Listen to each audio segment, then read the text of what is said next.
is yours. This very family of IPOB, you molded yourself. You decreed that IPOB must come, and now that we have come, that we may worship thee, O Elohim, please accept our offering of praise and sacrifice unto your holy name, because there is no other like thee. We will continue to adore thee. We will continue to worship thee. And as I said before, and I will reiterate, as we pray unto thee, that Biafra is your possession, we will sacrifice Biafra unto thee, that you may guide us in all that we do.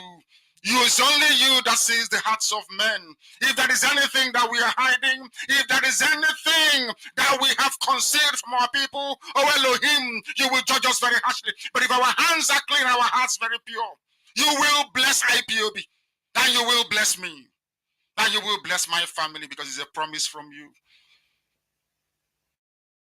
Our hope and our trust is upon thee. May your name be glorified. May you be exalted. May you, O Elohim, be praised. Now and forevermore we pray. Ise, Ise, Ise. We need peace, we choose freedom. We need peace, we choose freedom.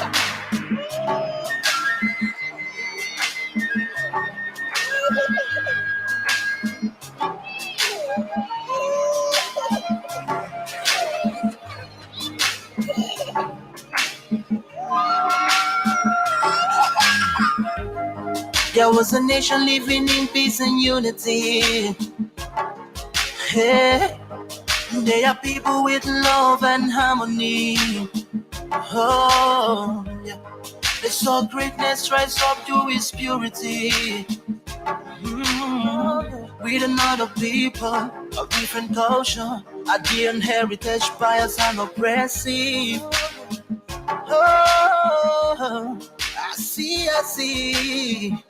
A nation from trigger of Africa, rising with strength and might and power. In due time, nobody gonna praise us.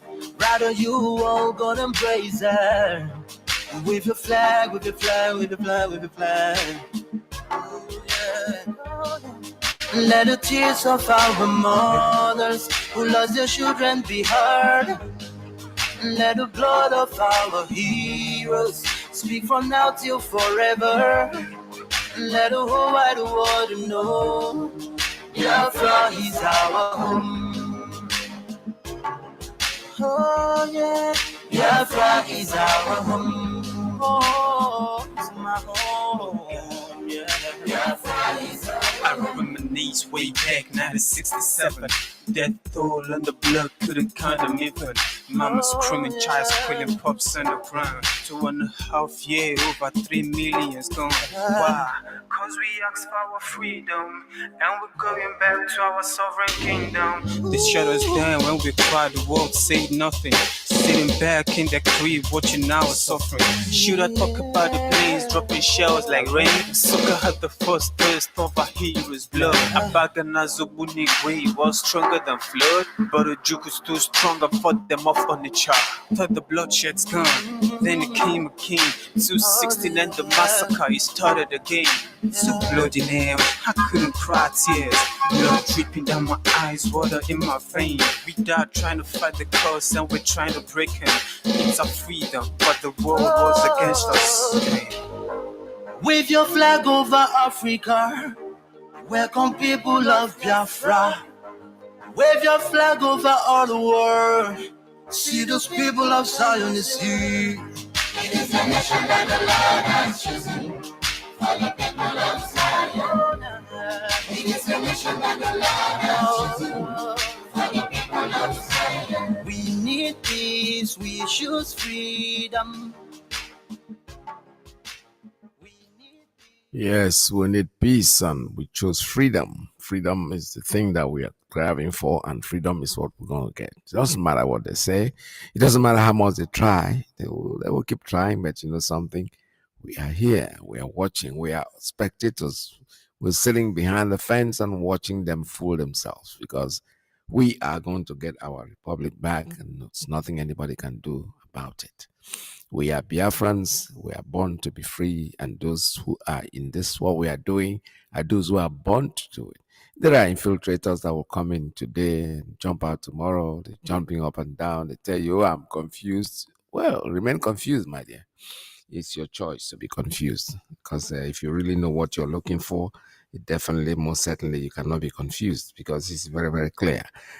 Before some of us started following Mazi Kanu, we understood him. We understood him very, very well. And when you understand something that you go into, you don't go into. It's like people who run around from church to church to church. If you know what you want, one church should be enough for you. You couldn't be running into one and then running out to the other one the next day. That's your choice. Our choice, we've chosen freedom, and freedom comes with Mazi Nnamdi Kanu declaring Biafra for us. And we are waiting for that day to come, and which will not be very, very long from now. Because I can see that those people who thought what we are doing, we are fooling ourselves, we don't have rights to seek for our freedom. Today, most of them are crying. I can hear one of them crying very, very loudly in the Senate, telling us his life history. In those days, I used to be, you are all falling down, going down the drain. Just watch, stay put. We are watching. We are, like I said, we are on the fence, and we're watching, and here as some of them are still crying. Listen to this one. This country is not fair to so many of us. I built this country, I employed 30,800 workers. People employ nobody, and nobody asks them their source of wealth. I have 3 factories in Lagos, Nigeria. All right, guys, you don't read. Come and see Alozie Mazi shedding tears because the man is crying. Alozie Mazi, you never begin cry. We are coming. I'm telling you.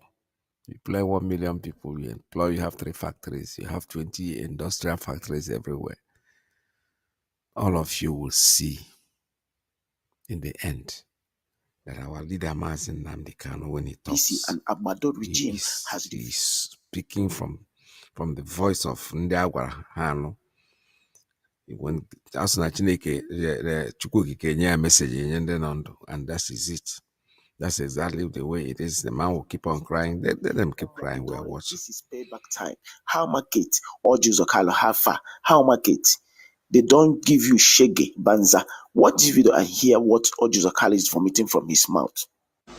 I went through one of my best time in life in the Senate, and also went through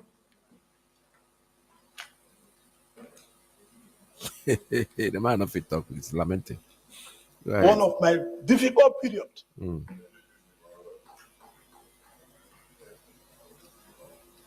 Also in this Senate. Before I came to the Senate, before I came into politics, I can buy anything body can buy. Yeah, that's true. I'm not a thief. Those that put me in prison, no reason they put me in prison. Because you're a thief. They took over all my businesses and want to kill me. But I survived it. I'm in the Senate with you people. It's not the end to what we have done. It's not the end to United Nigeria. It's not the end to Brothers Keeper. But these senators I called were with me. I never lacked. When the PDP that I was governor for 2 terms was being formed, I brought every money they used in forming that party. Every penny in 1997 and 98. And I later became a thief. And people I gave transport money from my house in VI became angels. This is what Nigeria represents. I want to thank my colleagues for giving me these 4 years of uninterrupted support. I have 3 factories in Lagos, Nigeria, because I have 2 factories in Ota, build manufacturing. I have 3 factories in Aba. manufactured I will goods ask you, and say, go abilities straight to the point. You're a are thief. people When you that cannot explain where their source of wealth come from. They are not thieves. all of you are I leave thieves now. everything in the hands of God. God will judge. This is very interesting. It is good to laugh. When I never begin to cry, others will cry too. The Wanyangus are there, all there. These are people who say we have Lagos is our home. Stay in Lagos. If you touch them, nothing will happen. We will not get home anywhere except Biafra land. Whether you like it, you don't like it, you are fighting the power that be. The power that be, I don't mean those in the zoo. No, I'm talking about Chukwu Abiyama, who has the right, who has decided on our faith. No matter what you do, as long as you keep Mazi Nnamdi Kanu there, people don't know what you're doing. Now my own name. Because when you keep the man in solitary confinement, he is closer to nature, he's closer to God. Eh?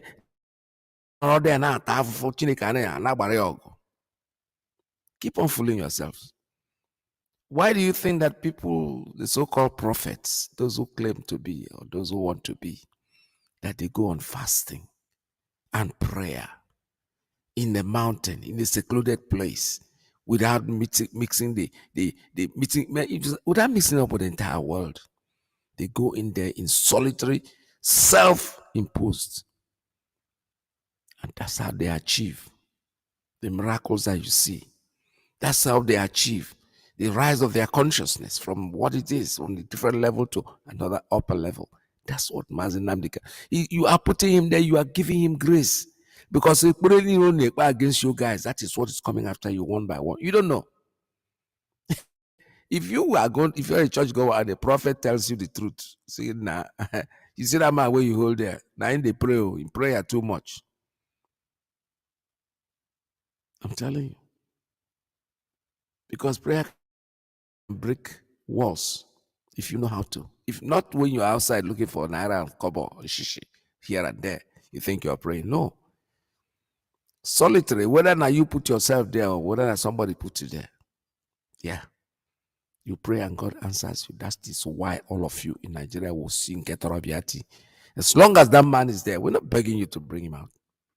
Honestly. I am not one of those who advocate bring him out tomorrow. No. Yeah, no, by the time he gets out, all of you guys are dead. Different calamities will be following you one after the other. Listen to this man. He's crying. All Jews of all people publicly, forgetting that there's Hapocha. One thing about nature is that sometimes there was a song that I sang when I was very young. I said, sometimes I wish I could wind back the hands of time, honestly. Because I made too many mistakes. And then I was very young. I was a teenager. I never really reached this age. So so many mistakes that you make. This is the lamentation time. They put you in prison, yes, but that's where you could have helped yourself. But because you are so eager to get out, anything they throw to you, just take it because I want to go. Stay there. If you are innocent, tell them no. You have to apologize to me. Be strong, even behind closed doors.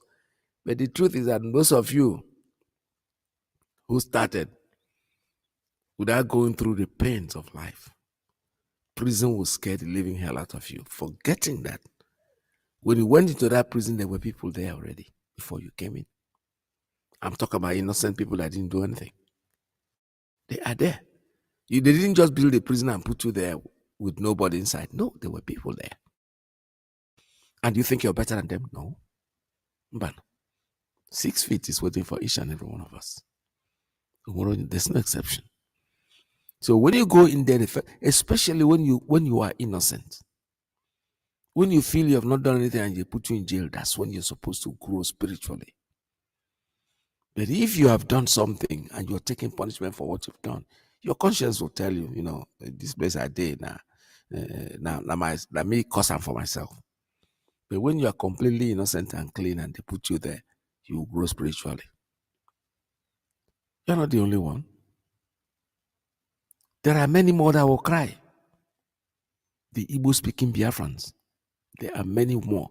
I'm not saying about the only Igbo-speaking Biafrans. No, there are some other people that want to claim because they've been brainwashed to think they are not Igbo. And why your name is Nwachukwu, Okechukwu, Chukwuemeka. I'm not Igbo. My mama tell me that I'm not Igbo. People say, oh, nobody can force, you can't force anybody to claim this.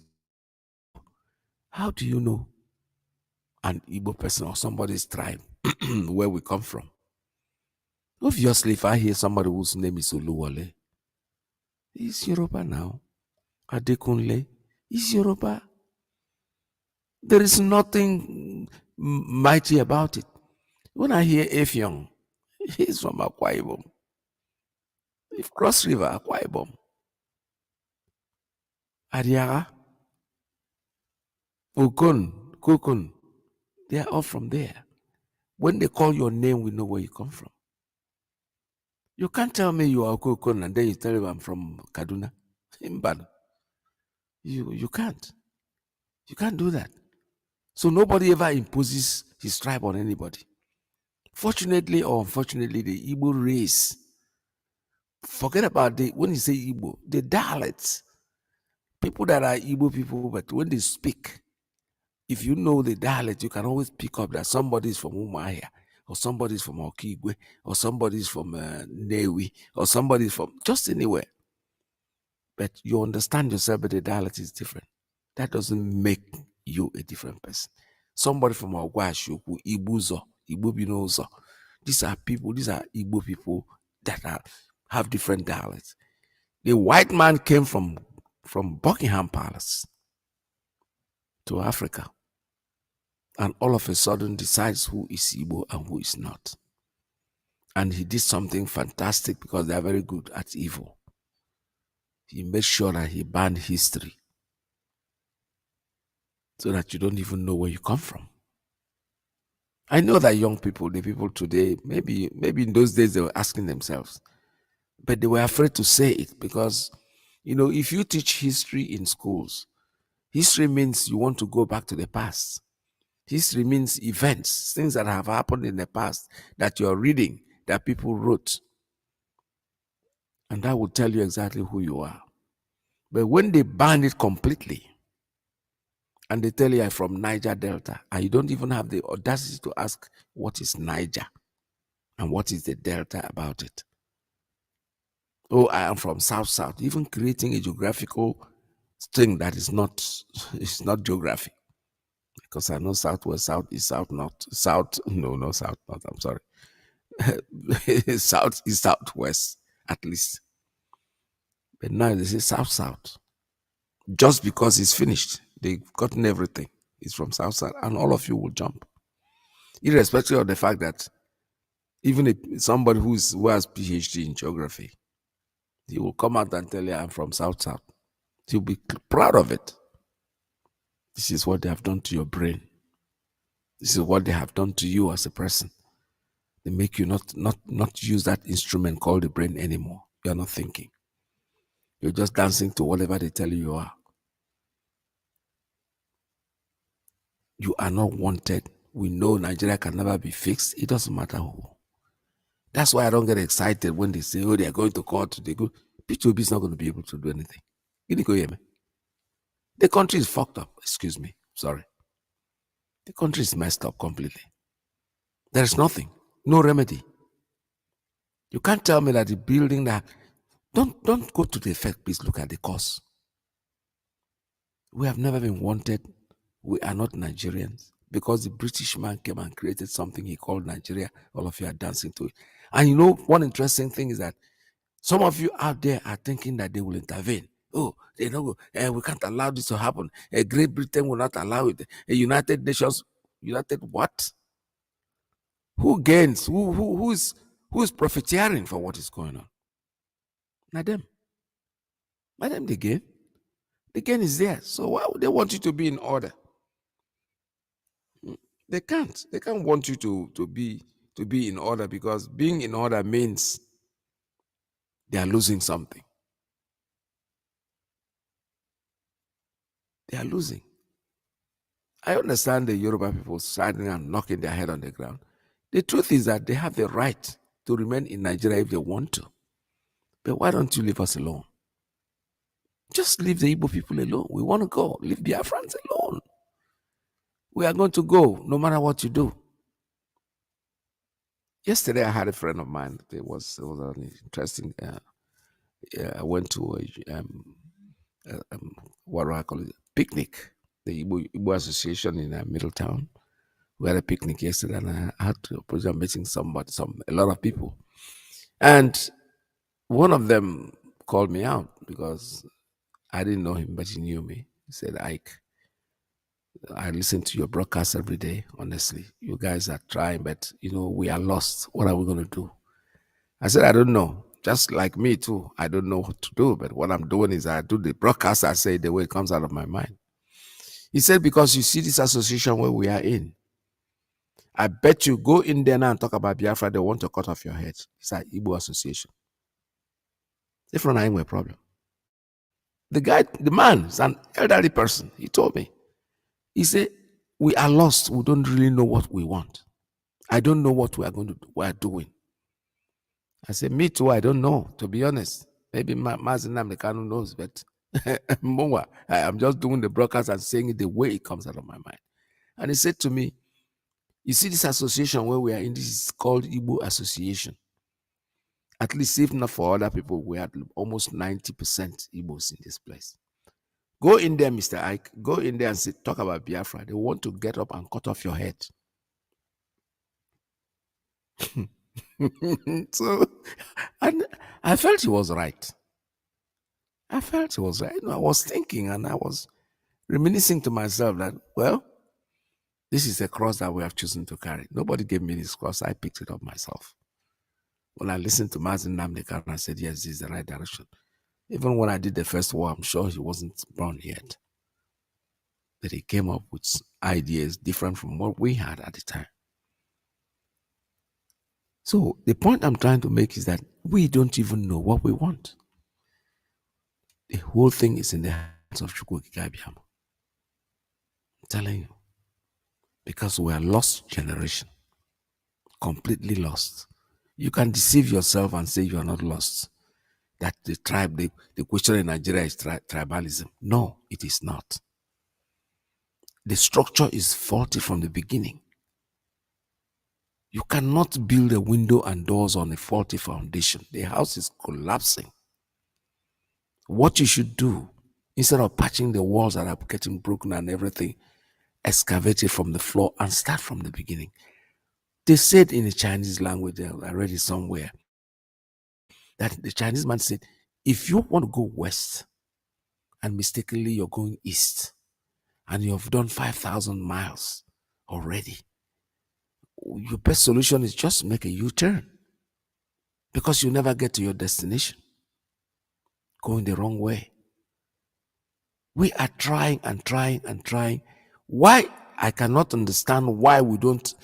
Let's forget about you have made millions there, you built them, yes, but nobody goes 6 feet with those properties. Nobody. You're leaving a problem for generations that they will not be able to solve. We know those who left it for us. We are still struggling with it. We are past 70s, most of us. But we still cannot solve that problem. Why don't we make a U-turn and try something else? Nobody wants to do that. They think that when they bring in a woman and make him the president, Nigeria will spring up immediately. They divide us. The more they divide us, the more foolish we become, the more we're not even thinking. I'm telling you. Everybody should rise up and solve the problem.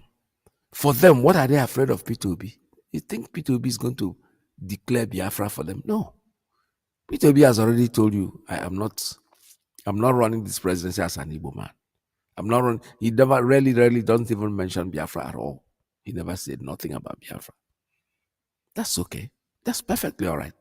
We're not agitating. We're not asking him to say anything. No. He should keep to himself and do whatever he wants to do. But he is bound to cry like this man who just cried. Already the cry is beginning. He has not cried yet. We are still watching events. Because this is very simple. I don't know what Fulani that they eat. They are not thinking. Honestly. Kind of lose respect for these people. I don't know. I can't understand it. You see evil coming. You see a trailer fail to break in Abia, but it was coming on a very slow pace. Are you going to stop it with your hands? Bare hands? Why don't you get out of the way? Because you can't solve Nigeria's problem. You can't. The central bank governor, I heard he was removed from office. He's expected because the new president, according to them, is coming in. But what is the point of arresting him? I read on what's his name, on Sahara Reporters, that he was arrested. In fact, one of the accusations the man now is that he is the one sponsoring IPOB. To IPOB, I'm telling you honestly. After that, the cars now, I just had one that's true. There is nothing to do to us. We are here. So the idea is anything we do, with your wife quarrel with you too much, call IPOB and ESL. They are the ones that are causing it. They are. Because you have nothing better to do, but all of you will cry. God use Okalaka Wumbido. In the Senate is crying. When Keluriaka, Senate President Mba, nothing. It's just there. So why is he crying? Go and sit down there, because we know humanness there. Just sit down there and do what you have to do. Yeah. You made your money, you are the one that formed PDP, you are the one that did this, you are the one that did that. Okay? To one Nigeria. So you are lamenting. How chance? Only by one chance, boss, right? That one chance, boss, I go kill all of them. I'm talking to my Biafran brothers. When I say Igbo, I am referring to Biafrans because Igbo is just a language in Biafra. All Biafrans are Igbo, whether you like it or not. You might not have a different dialect, but you are. Like going to these people. They have different, but that's what you are. Whether you like it or you don't like it, whether you believe it or you don't believe it, does not matter. The people that created you, they know what we're talking about. That was why when Jonathan was in power, you listen to Kunle and Alhaji. He said, this time that Jonathan being in power has made me, I will support all my brothers. Because we can never allow Igbo people to. Jonathan is Igbo. But when he's out of office, when you want to get out, you don't want to get something, he becomes South. But when something happens, he becomes Igbo. Somebody's pitching me. Maybe my voice is not coming out. If you're not hearing me, just please inbox me and I will listen to it, because the person that just called just flashed and then went off. He's probably trying to tell me something. I don't know what it is. Maybe he will call me back again. But if you're not hearing me, please, I think that is the only reason why anybody should be calling me at this time. So I've not opened up the line yet for you to make your calls. So call me if you're not hearing from me. My number is 646-920-4541, 845-344-7984-929-406-9953. The only reason why you should call me at this time is to let me know if you're hearing me very well, because I've not got into the program yet to a point where I've opened up the line. You make your calls when the lines are open, please. Don't call. So like I was trying to say, our people, we have to think. Biafra is our heritage. Biafra is our land. Biafra is where we are going to go. Biafra is the only thing that will bring us peace. All right, the person is calling me again. Let me know what the problem is. Hello, good morning. Tell us your name and where you're calling from. My name is Mazi Alozie Mazi from Mozambique, IPOB Maputo chapter.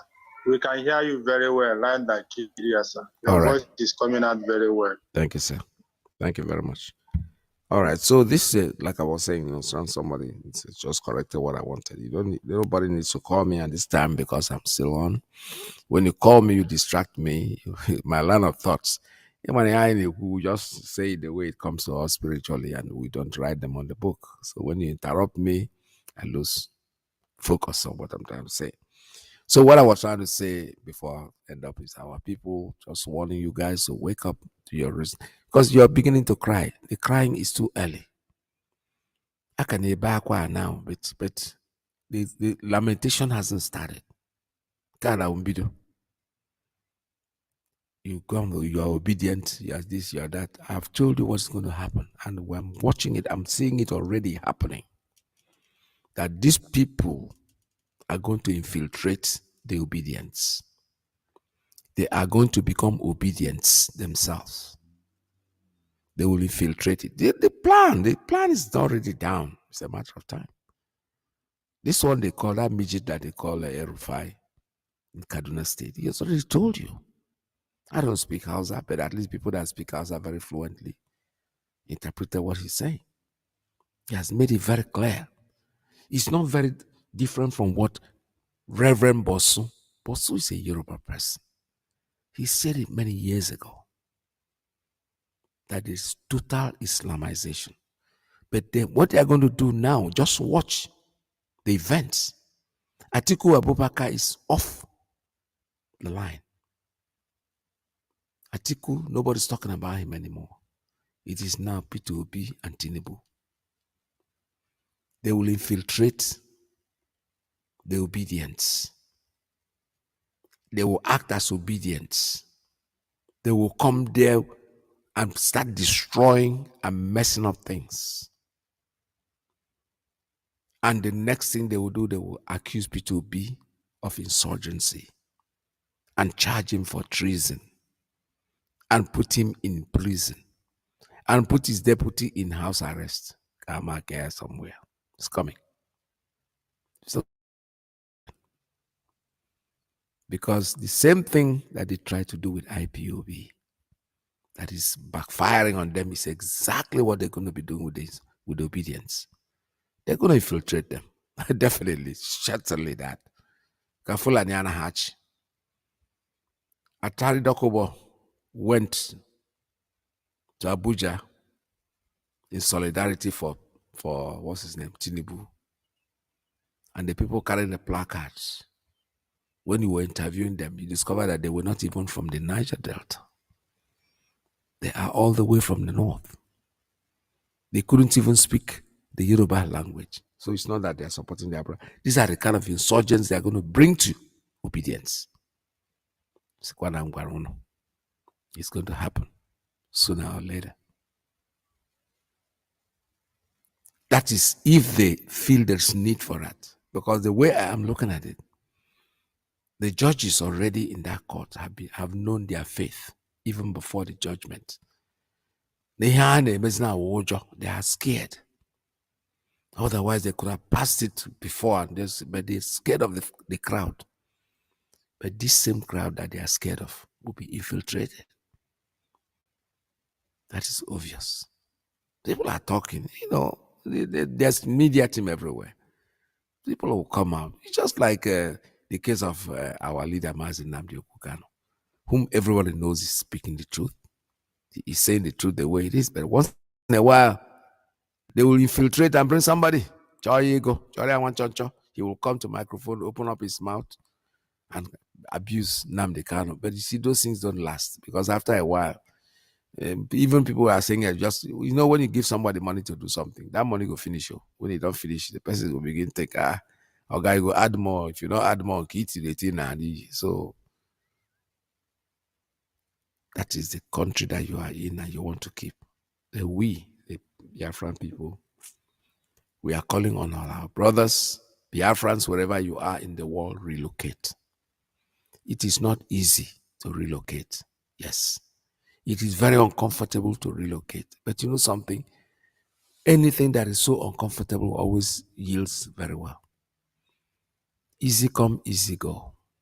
When the water flows smoothly and you follow the flow of the river, you don't get anywhere. But when you turn around and want to swim against the flowing tide, that's when you create what they call friction.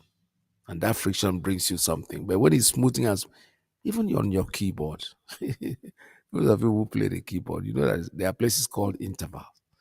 It doesn't run, run, run, run, run. No, no, no. There are places that have interval that you have to make some changes. Otherwise, you'll be done.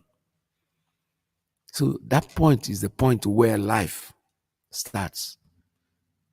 Do not be afraid, because if fear had kept us the way we are since independence, nothing. A country like Nigeria has no electricity, has no water supply.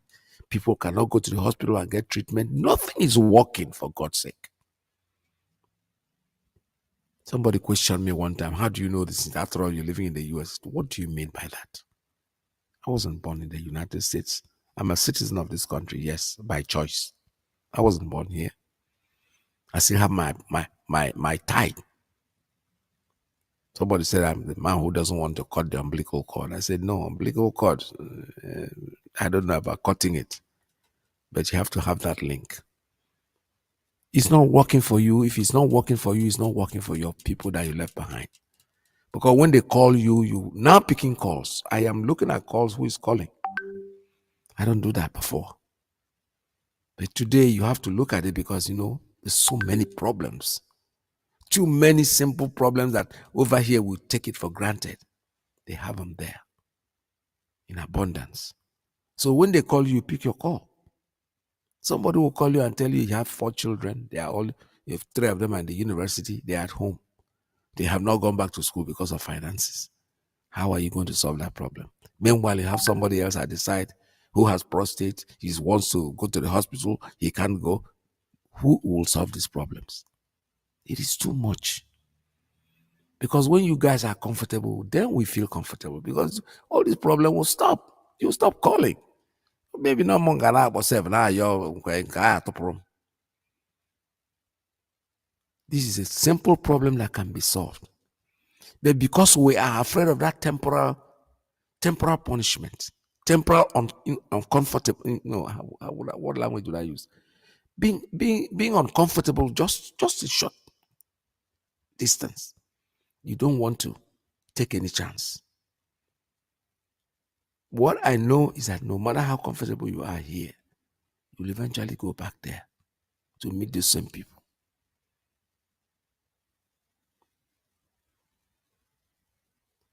All we need to do, somebody's out there saying, how can I relocate? How can I take my family back? Yes, it's temporal. If you are able to make money in another man's land and develop the place, you can do the same thing in your home. Honestly, you can. Things are changing. The places are not even what they, yesterday, I told somebody yesterday, I said, do you know we don't have a village anymore? Because Newi is no more a village. Newi is like a city. I can't believe it. So things change. You don't look down on it. Invest in your homes. Invest in your homes. Leave these people out in their country, in their own area. Our brother Cletus Ibeto, he had a cement industry. Because of one person, they frustrated him. They will not frustrate you by saying, taking it. No. They will make sure that they strangle the business. I told you one time I traveled. I traveled to Nigeria and somebody asked me, my nephew, or my cousin, my first cousin, was driving me and we're going from Lagos back to Newi. On the highway, the police pulled us over, which is normal. I didn't come down. The car was sitting in the car. The guy came down. And because he was wasting too much time, I was like, what are you doing there? Showed them, said they want me to open the trunk. And I did. So I said, so what is the problem? He said, the man is asking me about the rice that he bought. That is in the car. So I had to come down. I went to the man and said, so what is the problem, sir? He said, this rice is foreign rice. That 2 bags of rice. I'm not talking about trailer load of rice, 2 bags that he bought on the way as we're going back. And the man is saying, you know, this rice, it's only Dangote that has the right to import rice into Nigeria. I just couldn't control myself. I just left him there, went back in the car. Now the man came to me again and said, my boss wants to see you. I said, your boss? He said, yes. Who is your boss? He pointed at the man sitting under the tree. So I said, so is he lame? Can't he come to me? Why do I have to go to him? He has to come. He's working and he's sitting under the tree with his fat belly and everything. And he wants me to walk out of the car and go to him. I said, I'm not going. Tell him to come to the car. Lo and behold, I think he reported to the man. The man came to the car. He said,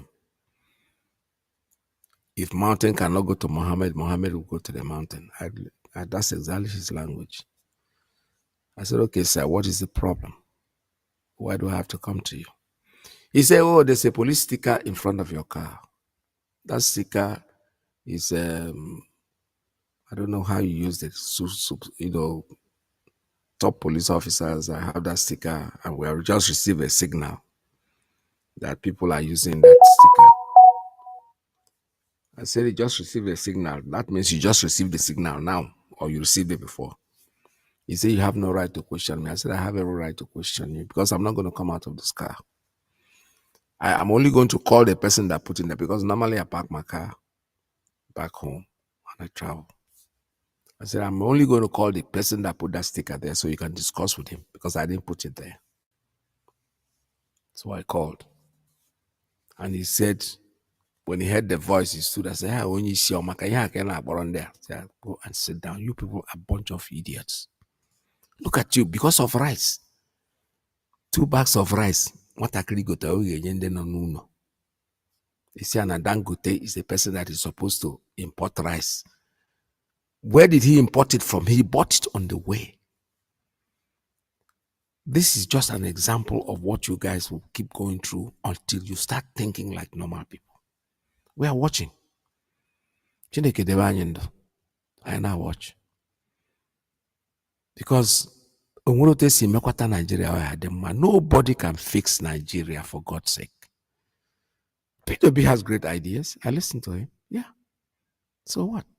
Whatever he's saying is not different from what Mazi Nnamdi has been telling us. But the truth is that he's one Nigerianist. He wants one Nigeria. We don't want one Nigeria. We want Biafra. If there's anything like one thing added to it, our people should think, start having a thought, thinking of how to find their way back to where they come from. Because each way there, where will you start? Then you will never start. You will always make the first move. Take your children home. If you have a business, divide your business. Put one in Lagos and put. In fact, yesterday, let me tell you this story. Somebody I call my boss was with me at this union. This is a perfect gentleman. We were together during the war. He was a captain there. I was his lieutenant. And we were together. I respect this man so much that if somebody would say a human being is his God, he is my God. His brain, the way he thinks. This is a man who went to University of Nsukka. From Nsukka, he went to Lagos University, he went to Harvard, brought a business back to Nigeria. I won't call his business because if I call his business, you know who I'm talking about. He brought it back and he set it up at Nnewi, not Lagos. At the time that Nnewi was not what it is. He is still there, striving. The company is big time. Or if I wisdom. He didn't read that in the university. He didn't read all that in Harvard, no.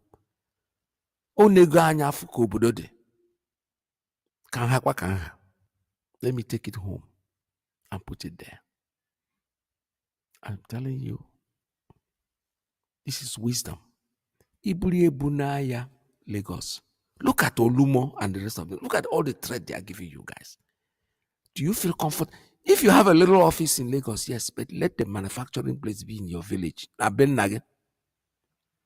In your office in Lagos, license office. We're rented, not even your own. Somebody book a blue your table. I only need the table. I will computer here at Tiana Bible. Motor. Move to your place.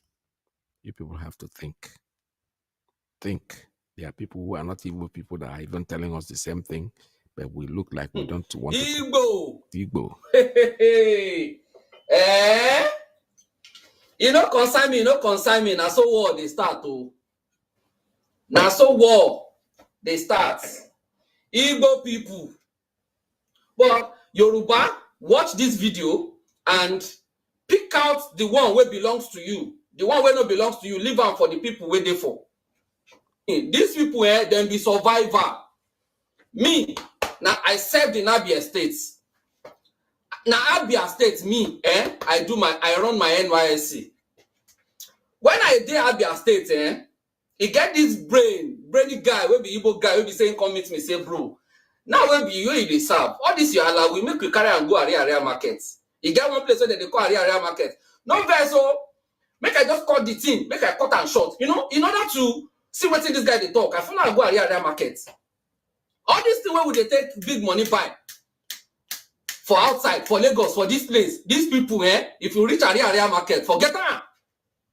If you are lucrative, like if you know how, if you get the money, just enter that market. You go carry waiting, you know, expect, come outside, come turn out to money. That is one part. If not be Igbo people, how industrious they are, if not be Igbo people, how people, somebody like me go they wear Gucci. How somebody like me go they wear Calvin Klein. How somebody like me go they wear nice Adidas. Because now Igbo make and they competitive. Now Igbo make and they competitive. All those things, all those people for turn to our guy, and if they produce their own, we go get the Igbo one now. 17,000. Something where they sell for 400,000. I go buy 17,000. I go put them for body. If you call them fake, now you sabi. Once I don't see bush for there, I don't get satisfied. These same Igbo people, for markets, now they make markets they competitive, even in Lagos and anywhere in Nigeria now. Because that market, where on now one sell for 10,000 naira. When we say now 4,000 you buy and you want sell at 10,000, you go buy this same market 4,000, he go sell at 4,200. And this Igbo man when they sell it 4,200, he don't sell like 500 pieces. Carry the money, go market again, go buy another one. You when you want sell your own 10,000, when you want to gain 6,000, you never sell 2. Igbo man don't get the brain, sharply say, by the time he said that 5,000 pieces, by the time he reach market, another goods go down there, another design, you go still carry your design put for market. Now Igbo man make everything they competitive. This Igbo man where you see so, now they make markets, they meaningful. Because one line, you go see Igbo like 100, they sell the same markets. So if you price from this one, you go see what you want from that same line. If you don't see the design for here, you go see for that same line. Now when other tribes say they emulate that behavior. Not be say before, if you see one for here, you go another before you go see another one, then go align and love go there in between themselves. Igbo man not get what you want for shop, but that same Igbo man go tell you say you there. You go carry in waka, go Igbo man side. He don't go even ask price. He go just carry like 4 or 5. Carry and come out. They don't go even doubt themselves whether they go bring them back or not. Hold on, no. Waiting at the top, be say, not be say they condemn my tribe. Me, I be Yoruba man. But waiting make me talk this thing, be say, I come they see one video. Then they talk say Igbo man go suffer. Come on here. Forget that thing. Nah, forget that thing. Igbo man no go suffer anything. Shebi shop go open. Shebi sea no go close. Shebi container go the land. As far as say they go China, go buy this container go land for Lagos. Forget that Igbo man no go suffer. Igbo man, they no go suffer. They no go suffer. That one not been say Yoruba self no go suffer. Oh. Not get me wrong, but let's get this thing into our score. We say everybody there wear them good arts. Make them carry their this thing. Make them fight for war. Bro, Igbo man no go fight on now. If you get good business for one place, You go pray, make war, come carry and go. Say somebody wey don invest on in life for that thing, you go pray, make war happen. You go pray, make war happen so that when I go that thing, collect am for your hand. Tie, they no dey fight any war. Make una tribal wahala, make una carry am comot. People wey divide us, wey cause problem, dem get aim. They don use us finish, they go still use us again. They get agenda. They get waiting, they get agenda, and they have achieved their aim. They have set everything on fire so that me and you go defend them. So if you go under Sanwo-Olu or Tinubu or anybody post, or you go under Obi post, once you comment negative, they go first go check your name. Now Yoruba boy, they go attack him. Even if what they talk na true. If na Igbo boy abuse Sanwo-Olu or say any negative comment for under Sanwo-Olu, they go attack him. They go defend Sanwo-Olu. Even when we say wetin Sanwo-Olu do no good, they go defend am because they don't see your name, Chukwuebuka. Their agenda don't their agenda. We fall victim. Shame on us. Yeah, that's the message. That's exactly the kind of thing we're talking about. Nigeria cannot be fixed. Even if you are saying the right thing, because you are Chukwuebuka, let me use this language. Onyesiakuo. Tell me one single thing that Mazi Nnamdi Kanu has said that is wrong. Nnamdi Kanu, yes, is agitating for Biafra, but let me be honest with you. There is nothing that he has said that is focused on Biafra. Even the Hausa person, the Fulani person, Nnamdi Kanu was in Kuje prison. He went in there and he met Hausa or Fulani person, or 2 or 3 of them, that their family thought they were already dead. The man, he tried to help these people to bring them to court. That's when the family came to see that those people were not Biafrans. He brought their case up and they were able to, their family that thought they were dead. One of them, in fact, as the story went, his wife had already remarried because they counted him as dead. These are people that Nigerian government put in jail without contacting their families. God knows how many people that are there that way. But Nnamdi Kanu, even though he was incarcerated himself, had to think about these people as humans. He wasn't doing it for Biafrans. Those people were not Eibuka. They were Malam whatever. I don't know their names. But he came out and brought himself out. But why will Nigerians, the so-called people, go against him? Oh, he wants to break Nigeria. You are suffering, you damn fool. What is wrong with breaking Nigeria? What is wrong with it? Tell me exactly what is wrong with it. No, I don't support Nnamdi Kanu because he wants to break Nigeria. He wants to break a rotten egg that you can't eat. He wants to smash it and crush it. And that's a problem for you. That's a problem for you. He's not trying to break your golden cup or whatever. No. Rotten egg. And you're crying, oh, he wants to break Nigeria. He wants to break Nigeria. How? He's just saying the structure is wrong. You can say answer Nigeria if that name is so good for you. You can answer it, no problem. But divide it out. Because if you guys had thought about this from the beginning, we will not get to where we are today. In fairness to the British man, when he left where they were Eastern region, Western region, and Northern region, things were going on well. Until they brought Fulanese who actually told you people, the Hausa, the Northerners, that told you from the beginning, we are not ready for independence. We are not ready to be free yet. We are not ripe for it. Allow us. And you said, no, come in. We are going to hold our development until you meet us up. That's where we are. Now, all of a sudden, these people were hard-working Northerners that were feeding the nation, at least growing up as a child, because we are not get history, so we have to tell you this story. Food was coming from the north. There was train that runs from Kaduna all the way from Jilaria, Jos, all those places down to the south. Anytime those trains come in, basically what they carry is food, mangala, rice, beans, yam. Their yam is like, even though Abakaleke yam is also great, but their yam, food was really, really coming from there because these people were farmers. All they did was farm. You will see pyramids of groundnuts all piled up. These are foods that they were exporting to the south. Then all of a sudden, these British people started thieving your oil. They found the oil. That was why Aburi failed. Because Aburi was like, wow, if you let these people go, you are gonna beg them for food. And Gowan was like, why?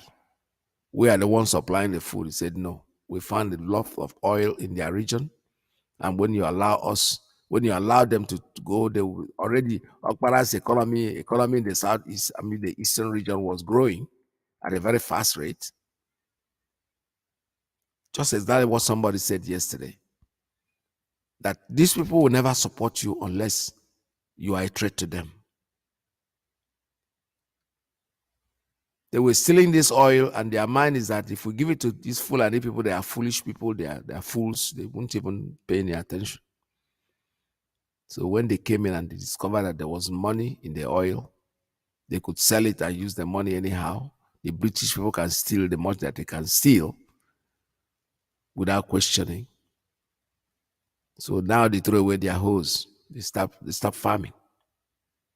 It's easier to take this money and squander it. And then, because for them, begging is a tradition. All we need to do is just have one rich man, and every morning we'll all take our plates, go there for handouts. If it's 1 cup of rice or 1 cup of gari or 2 that they gave you for the day, fine. Use it, go there, live in your poverty. When it is time to do another election, you go in there and do what? When it is time for another election, you go in there and vote for them and bring them back into power. Meanwhile, they are messing everything up. And the British people said, listen, we have to make sure that these Igbo people don't ever test power. The Yorubas, they use them. Their own is that they brainwash them from the day somebody is born in their land. It's Igbo. Make sure you don't deal with Igbo. Igbo people are just they are this, they are that, they are that. But it doesn't matter. What we are saying is, don't deal with us, and we're telling our people who are in this land to please come back home and develop your home.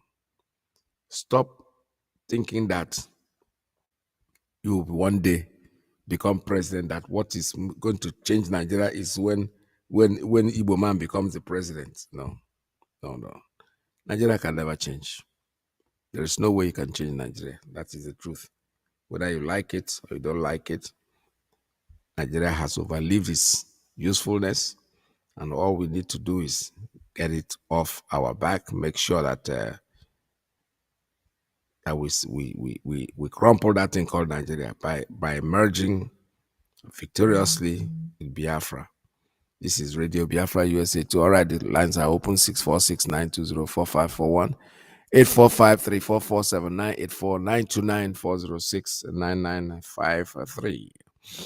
Call us, and there are a few other things that we need to tell you. I keep on talking about it, and we'll never stop. Is that our only hope of survival is to stay fast in what we are doing. Don't be taken aback. Do not give up, because there's light at the end of the tunnel. We see it coming, and there is nothing anybody can do. Our leader, Mazi Nnamdi, will have to put him in our prayer consistently and continuously, and one day everything will be all right. It will definitely be okay for us. All right, I have a call. First caller, let me take this one. Caller, good morning. Tell us your name and where you're calling from. Mazi Peter, good afternoon. Welcome to the My program. name is Mazi Alozie. I'm calling from France. I'm a native of Abreba, and Achoken.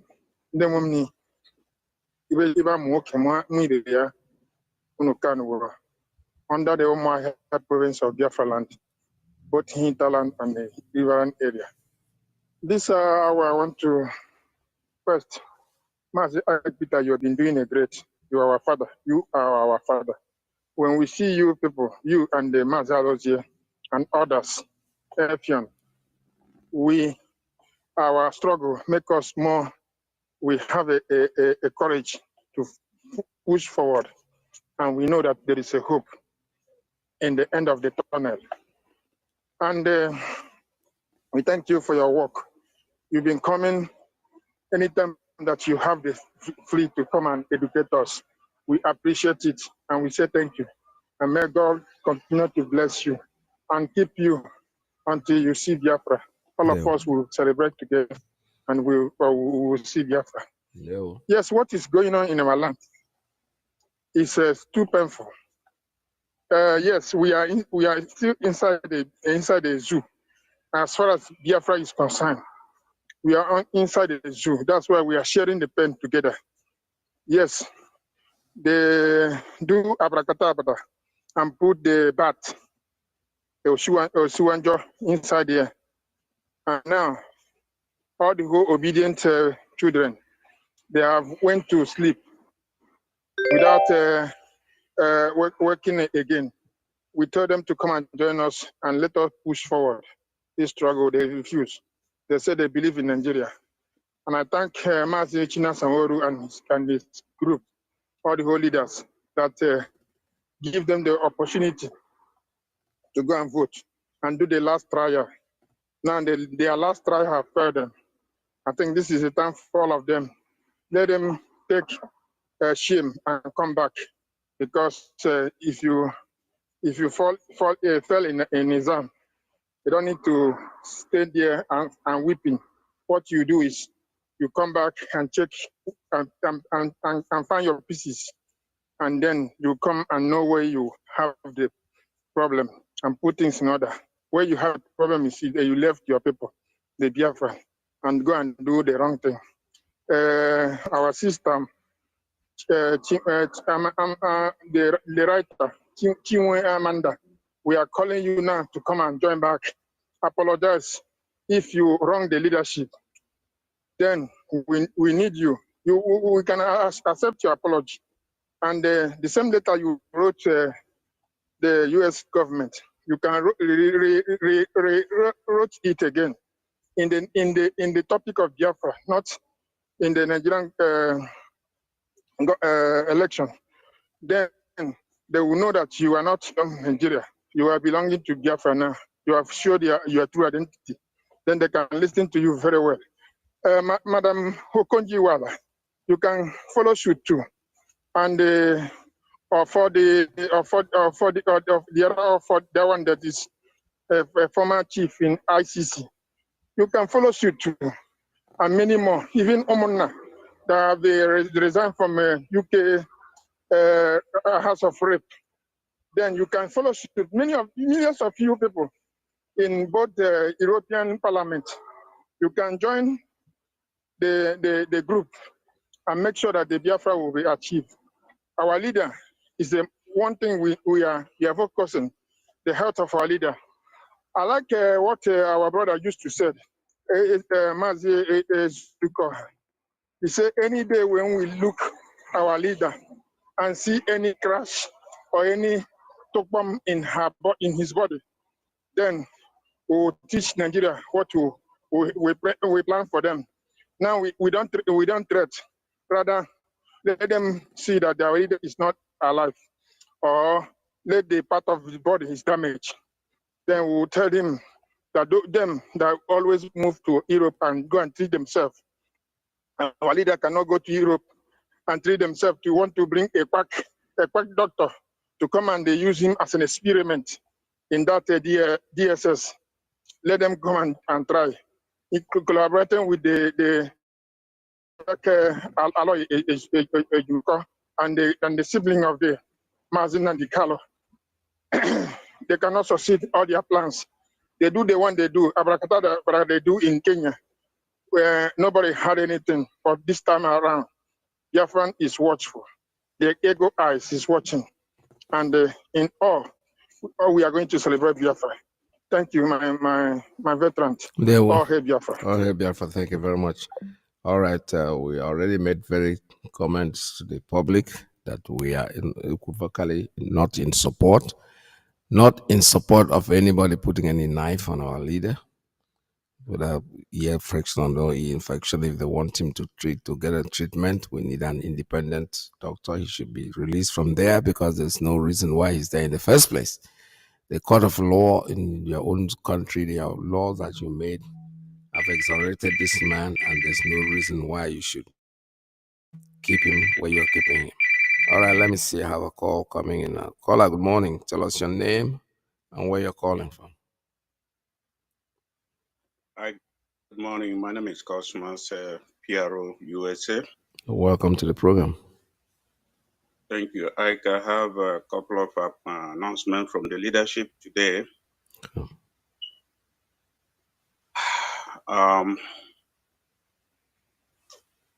The first announcement I have, ladies and gentlemen, is from the leadership of the Central Regional Coordinator. Goes like this. Dr. Donald Azubike, following series of violation of IPOB Code of Conduct and your refusal to retrace your steps, and in spite of my personal admonitions to you as a principal officer and coordinator of DC family, you continue to show complete disregard of the IPOB Code of Conduct. You are hereby suspended indefinitely from IPOB US, and as a DC coordinator, please surrender all IPOB property and materials in your possession to me ASAP. Signed, Pope Ememando the 12th, Regional Coordinator, East Central IPOB USA. Can I come in? Can I come in here, please, Cosmos? Yes, why sir, not send a memo to the person? Why are we talking this over the radio? Okay, he already received the memo, but some people were asking questions, so this is his way of explaining to members and those asking questions what transpired. He can't be talking to everybody that calls him one-on-one, so this is his way. Yeah, but if we forward a memo, what my point is this: if the memo can go into our groups rather than coming to the radio to say it, you're talking to the entire world. You don't need this. Okay, Ike, you are correct, but to tell you the truth, this has been in the memo for the past 3 days, yet some people are still calling to ask questions. No, if you have made a memo and the memo is there, they call to ask questions, disregard the questions that they ask. We can't come to the radio and make this kind of announcement. I don't encourage it at all. I don't feel comfortable with it. Ike, I'm doing what I was told to do. I'm not the author. You know him and you can speak with him about it. Okay, so let's have a second announcement. Please, whatever announcement you're going to make, sir, let it be something that concerns IPOB in general, please, because I don't encourage this kind of thing. All right, sir. Your exception is noted. With a heavy heart, the regional coordinators of IPOB USA wish to announce the tragic passing of our sister and coordinator of the state of Maryland, Wanda Maryland Hader. What? Wanda Hader was involved in an deadly motor accident on the first day of June 2023. The authorities are still investigating issues surrounding this unfortunate incident. IPOB USA and indeed IPOB worldwide commiserate with her family and loved ones, and shall stand with them all the way in laying our sister to rest. Reference. Remember the words of the You're breaking. Your phone is breaking up. Okay, go ahead. Sir. Sorry. Your phone was breaking. Okay, go ahead. Okay, sir. Great Biafran, remember the words of Christ, and fear not them which kill the body, but are not able to kill the soul. but rather fear him, which is able to destroy both soul and body in hell. Our sister has transitioned to continue the battle from spiritual realm. May the Lord bless you and keep you. May the Lord let his face shine on you and be gracious unto you. May the Lord lift his countenance upon you and grant you his peace, both now and forever. He say, signed Pope Emema Madu the 12th and Mazi Chijioke Ndubisi, heads of USA IPOB, respectively. Thank you, Ike. Oh, it's not so sad to hear that. I'm sorry. Okay, thank you, sir. Thank you so much. Oh, that's a loss. I never heard about this. This is Radio Biafra. The lines are still open. So sad to hear about Miss Hader. Oh boy. 646-920-4541, 845-344-7984, 929-4069-953. Almost here at time. Say thank you, my brother, for the announcements, and we'll continue.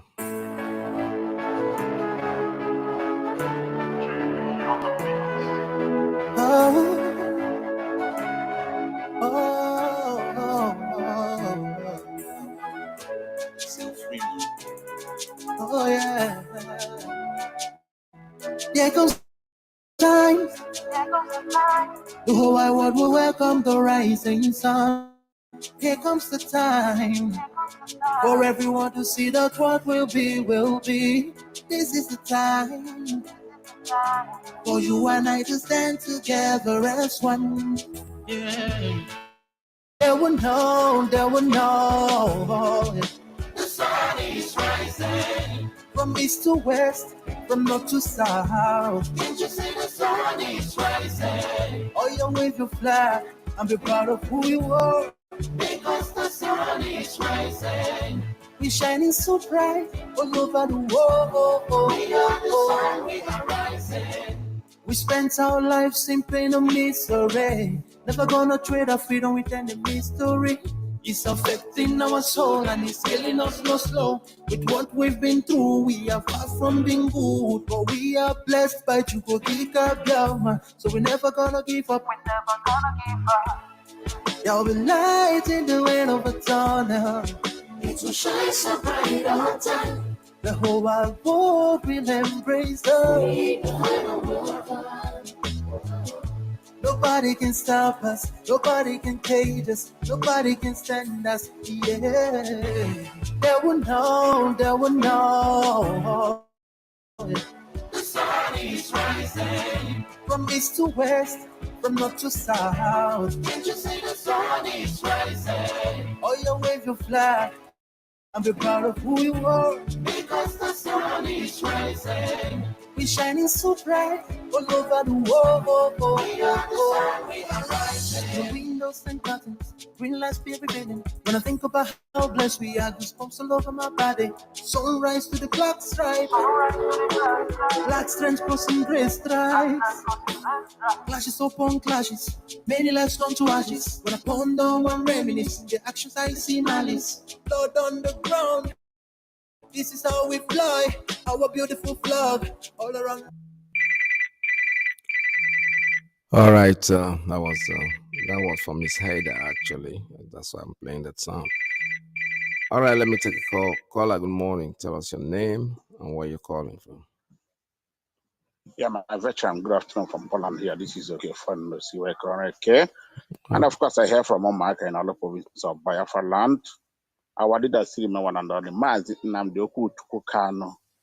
That of memories of Shugu praise and uniting this. And we continue to appreciate him and his family and wife and children. And men and women of our radicals all over the world. We continue to appreciate all of you. Radicals, we love all of you. Yeah, Mazi, the death of Marian Tihi, the Mazi, anyway, is a necessary end, but God knows the best. Yes. It was a very big shock. Of course, the accident happened a few weeks ago before our 30th May, but unfortunately, she gave up the host on the first, according to the PRO. Our condolence, our sympathy go to the family and her only daughter. And we must continue anywhere. A lot of things are going to happen. Those in leadership, those of us, they wonderfully will not be deterred. She will continue the fight there. She died, so they will continue the fight there. God knows the best, whatever happened. And Mazi, today, Mazi Chinasawuru will be on air. And we are hoping that our radios in different parts of the Biafra land and the environs will be on. And we encourage our people to listen to Radio Biafra. Yesterday, Mazi, there are things that are still going on. This cleaning in Biafra land is still going on. Yes, the Omaka was in a course because JTF from Nkwere, JTF did their patrol joint force or whatever they call themselves. They went to my town, Omaka, and shot a young boy who is going to travel out in 4 days' time to overseas. Location not mentioned. They just ran into the family. They are looking for something, but just came out to what is going on, and they shot that boy dead. Yes, everywhere was hot. You know, Omaka, there are a lot of. But what peculiarity is spending out, Mazi, if anybody is driving down from Omaka to Owerri, coming from Owerri to Omaka, my town, you see where this all sorts of Nigeria or security forces are packing our boys, transferring, all of them are transferring money, 900, 500, 400, this is 200, they're collecting from these boys. And we begin to ask what is going on. So we'll continue to plead our people around Omaka and people that don't know Omaka, the 10 villages of Omaka, they should sit up and wake up so that this menace will stop. Our boys have to live the way they are created. Same thing go to all Nuke and Cradle of Biafra land. And that brother that died, Onyinyechi Okebram from Obi-Wan, our sympathy continue to go with your family. And make sure those of them that are trying to riot to destroy properties in Omaka. I know you've done some harm to the hotel location unmentioned, but everything will come down. Please don't destroy your people's property. This is our own.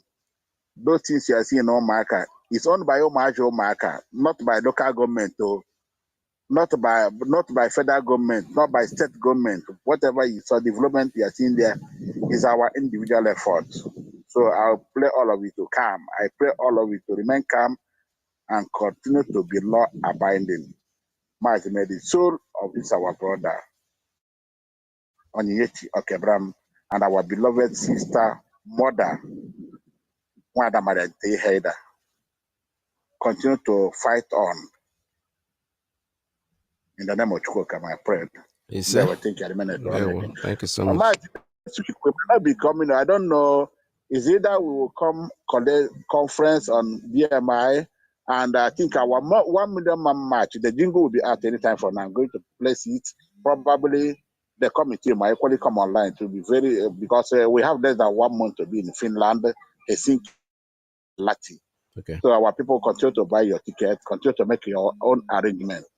You know the locations. You can call me privately. I will give you the hotels. You start your booking. But meanwhile, it's a thing. July 7th. July 7th. We don't have time. Continue to buy your ticket. And all road must lead to Finland, especially those of us in Europe. Especially those of us in Europe, please. You must show up as usual there, like we did in Belgium. 7th July is the day. And there was matter. But did you receive the invoice for the guy who made payment for the musicians? When did you say I will check, sir? I will check. Okay, So check it, and make sure that those receipts are kept because because he paid into his unit. Because he couldn't send money overseas. Yes. All right. Thank you very much. Yeah, I know. Thank you. Thank you. So, yeah. All right. This is Radio Biafra USA 2. We're still taking calls at 646-920-4541. 845-344-7984-929-406-9953. I'm so sorry about Miss Hader. Unfortunately, I never even heard about it. I'm hearing about it right now as he just made the announcement. Oh boy, that's so sad. All right, I have a call. Let me take this one. Caller, good morning. Tell us your name, and where you're calling from.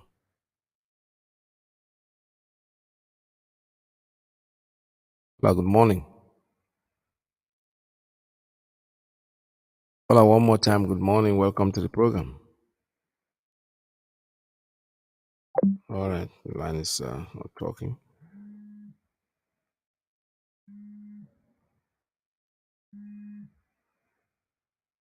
Caller, good morning.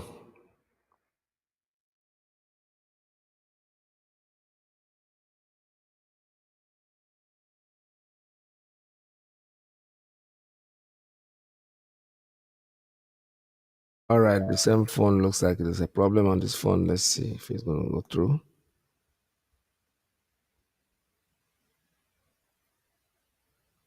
All right, the line was ringing and I tried to pick it up, but unfortunately it's not going through. It comes back again. Let me try it again and see if it's going to work. Caller, good morning.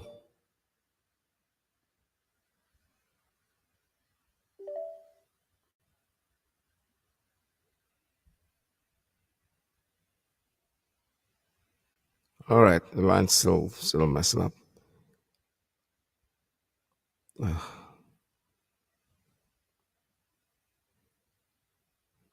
So Biafrans, Yeah, and this is one of freedom song for the people that has been emancipated, for the people that has been brutalized and marginalized in the home nation. Yeah. When I look, only enemies I see. Oh, how many of us are them gonna kill? Oh, no matter what, Biafra must be free. Oh, be free. Biafra must be free. Oh, intimidation is all it takes. Oh, marginalization is all we get. Oh, they use our life to play politics. Oh, politics. We get so confused. We will not give up. We will not give up. We will not give up. We can't give up. We will fight for freedom. We will not give up. We will not give up. We will not give up. We can't give up. We will keep fighting for freedom. Even though they kill us every night and every day, we die for freedom and we no more care. We fighting for life and never gonna run away. Freedom song is what we play. Revolution, referendum is what we want to. Liberation, Biafra nation is what we want to. This mission is divine, it's for you to decide. Join with your mind and survive. We will not give up. We will not give up. We will not give up. We can't give up. We will keep fighting for freedom. We will not give up. We will not give up. We will not give up. We can't give up. We will keep fighting for freedom. Yeah, freedom for Biafra, freedom for their children. Umutineke must go home. Freedom for Nnamdi Kanu. yeah, we'll never give up. We'll not give up. It's freedom. That's what we're gonna get. Whether they like it or they don't like it, they will try. They will always fail. This is Radio Biafra USA 2. My number here is 646-920-4541 845-344-7984. Let me try this call again. There's something wrong with this line. It's not going through. I don't know what's up. Caller, good morning. Are you there? Tell us your name and where you're calling from. Caller, good morning. One more time. Are you there?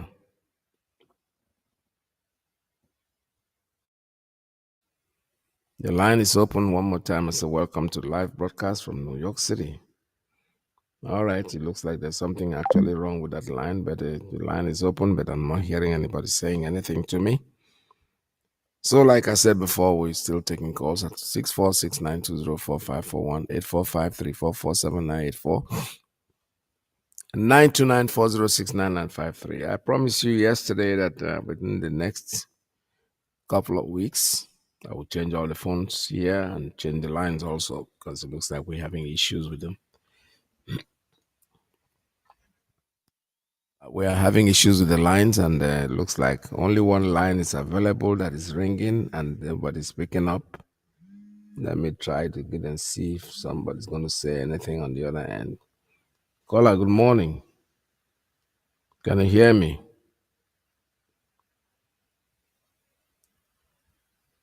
Caller, good morning. Are you here? The line is open. I can see the time ticking, and you're not saying anything, so I don't know what the problem is. Are you there, caller? Good morning. All right, that looks like that line is wrong, but however, it's coming from one same person that is trying to call. So somebody else, caller, I will not pick up your call anymore because it looks like there's something wrong with your line. Unless somebody else calls on that line, I'm not going to pick it up because I don't know where the fault is coming from. The line looks open, but you're still not talking to me. This is Radio Biafra USA 2. We're still taking calls anyway, and I want to remind you. Okay, somebody else is calling on that line. Let me try and see if this one. Caller, good morning. Tell us your name and where you're calling from. Yeah, hello, Mazi. Welcome to the program. Yes, there we. Yeah, Mazi. Mazi, my heart was very heavy hearing this sad news about Maria Heda. Yeah. Pray may God accept her soul in perfect peace. Mazi, I tell you, my mood was very, really, really down. My heart's so heavy to hear this. But if this is a plan from any, if this is an attack, if it is attack from anybody, I pray that Chukwukabiam should avenge her death. Yes, sir. And the other person that want to do announcements, but it's good to do announcements so that other people will know that maybe such person have been suspended. Okay, let's not go over there. I have already told him, and that's it. You don't have to re-emphasize it. It doesn't doesn't help what we're doing. I am not because of the announcement, things that talking to the whole world. We're not just talking to IPOB members. It's a public radio, and everybody's listening. Even though there are people listening who are not members of IPOB, that doesn't. So, if somebody receives a memo, you've been suspended, that's it. People, I can't be calling them to find out why did they suspend this person. No. He's gotten the message. It's not there anymore. So let us move on, sir. But how would the other people? Other people like what? Be aware of what? As another IPOB member from other places, because that person might be having a. If there's an issue in a unit, let us say I am the coordinator of a unit, and I have received a letter of suspension. There'll be a copy of that letter. Don't you have a secretary? Somebody there will take that copy too. Tell the members that only I was in charge. You see what I'm trying to avoid? Enemies are listening to this radio. Don't give them something to rejoice about. It's not everybody that hears this thing, even those who you think are with you. When they hear, okay, I've got them. And Hane says, Yoku now. We don't want that. We'll move on. I think in the house. When they come to the public, they show off the face as if everything is cool. But the moment you come out there and want the whole world to know, they will laugh at you, make a fool of you. That's the way I look at it. So that's why I said, let's not dwell on this anymore, because I've already given the message out, and that's it. So do you have any other issue, anything you want to talk about? I can continue from there. All right. No, I just want to. Is it because of Maria that I call? Yes, that's it. All right, thank you very I much. pray This is she rest in Ndewo. peace. All right, this is Radio Biafra USA 2. I have another call coming in. Let me take this one. Caller, good morning. Tell us your name and where you're calling from. Caller, good morning. Your phone is wrong. There's nothing wrong with the system. Somebody just called. I just spoke to somebody right now, and I can see your number. It looks like you're trying to call, but go check your phone out or whatever is the problem. It has to do with you there, not on the studio. All right, this is Radio Biafra USA 2. We're already stressed on telling my brother, trying to update him because we can't be washing our dirty linen in the public. This is radio that every Tom, Dick, and Harry is listening to it. If the message has been sent to somebody and is that what he is, and then onye feels na if I or that he cannot obey a simple instruction, we don't need to overemphasize and talk about it because he's already been given the message and the unit will know that that person is normal. Caller, good morning. Tell us your name and where you're calling from. Good afternoon from your mother. There. Thank you very much. This is Emekrish. It seems that because what happened to the phone happened to me. I was the person who first called, and it happens that when you pick it, it's right connecting.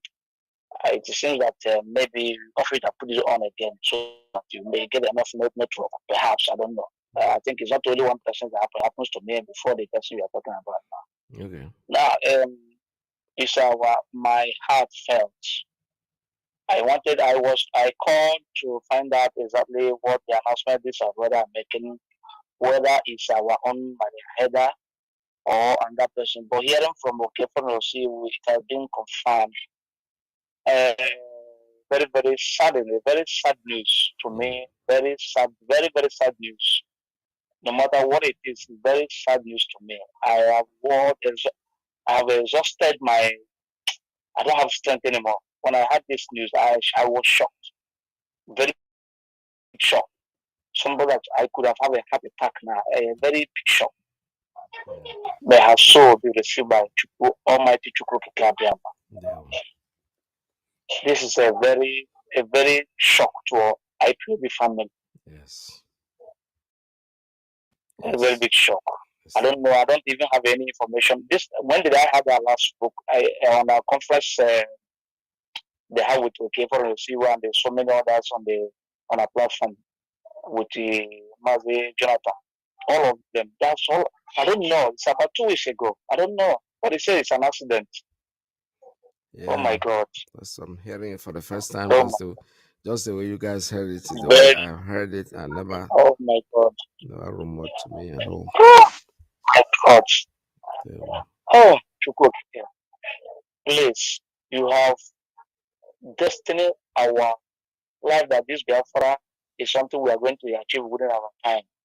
Please, those that dedicate themselves to this struggle, give them long life so they can sustain the heat of this struggle and achieve your objective, not our own. This program belongs to you. We dedicated it unto you as you have presented our leader to lead for this cause of Biafra restoration, to deliver your children. Please, let this not happen to us again. You see? The people say, "We read the my enemy move." There are not many. Please, God Almighty, Chukwu Kikadam in heaven, don't let shame befall on your children. I'm hearing this with tears in my eye. Oh my God. So ready for this. You see? You see? Thank you so much. All right, this is Radio Biafra. Was so sad, so very, very sad, extremely sad because it's painful.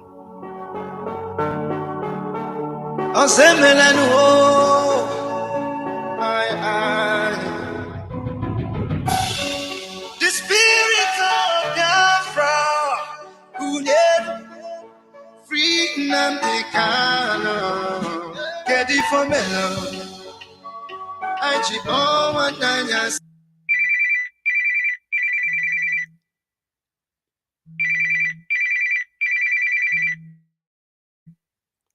Hello, caller. Good morning.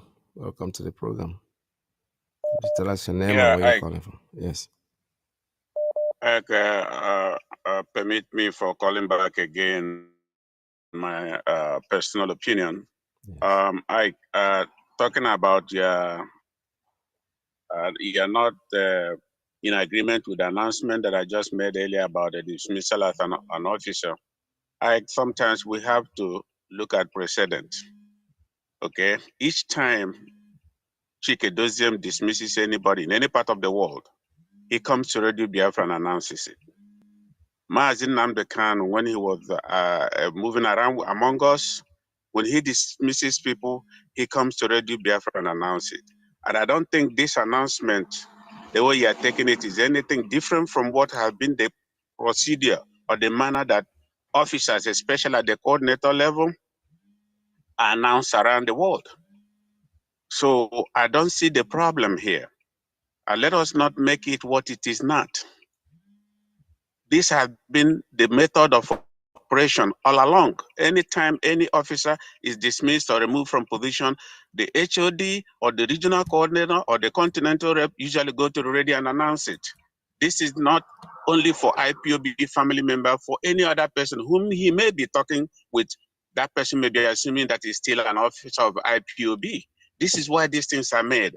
I'm just explaining to you what have been the manner of doing things previously, and I don't see anything different from this particular announcement today. That's why I called you back. Thank you, sir, for taking my call. Can I answer? Anyway, okay. You've said something. Are you done? So I can turn it off because I'm going to say something about what you said. I'm done. I'm done. Yes, I'm done. Okay, thank you.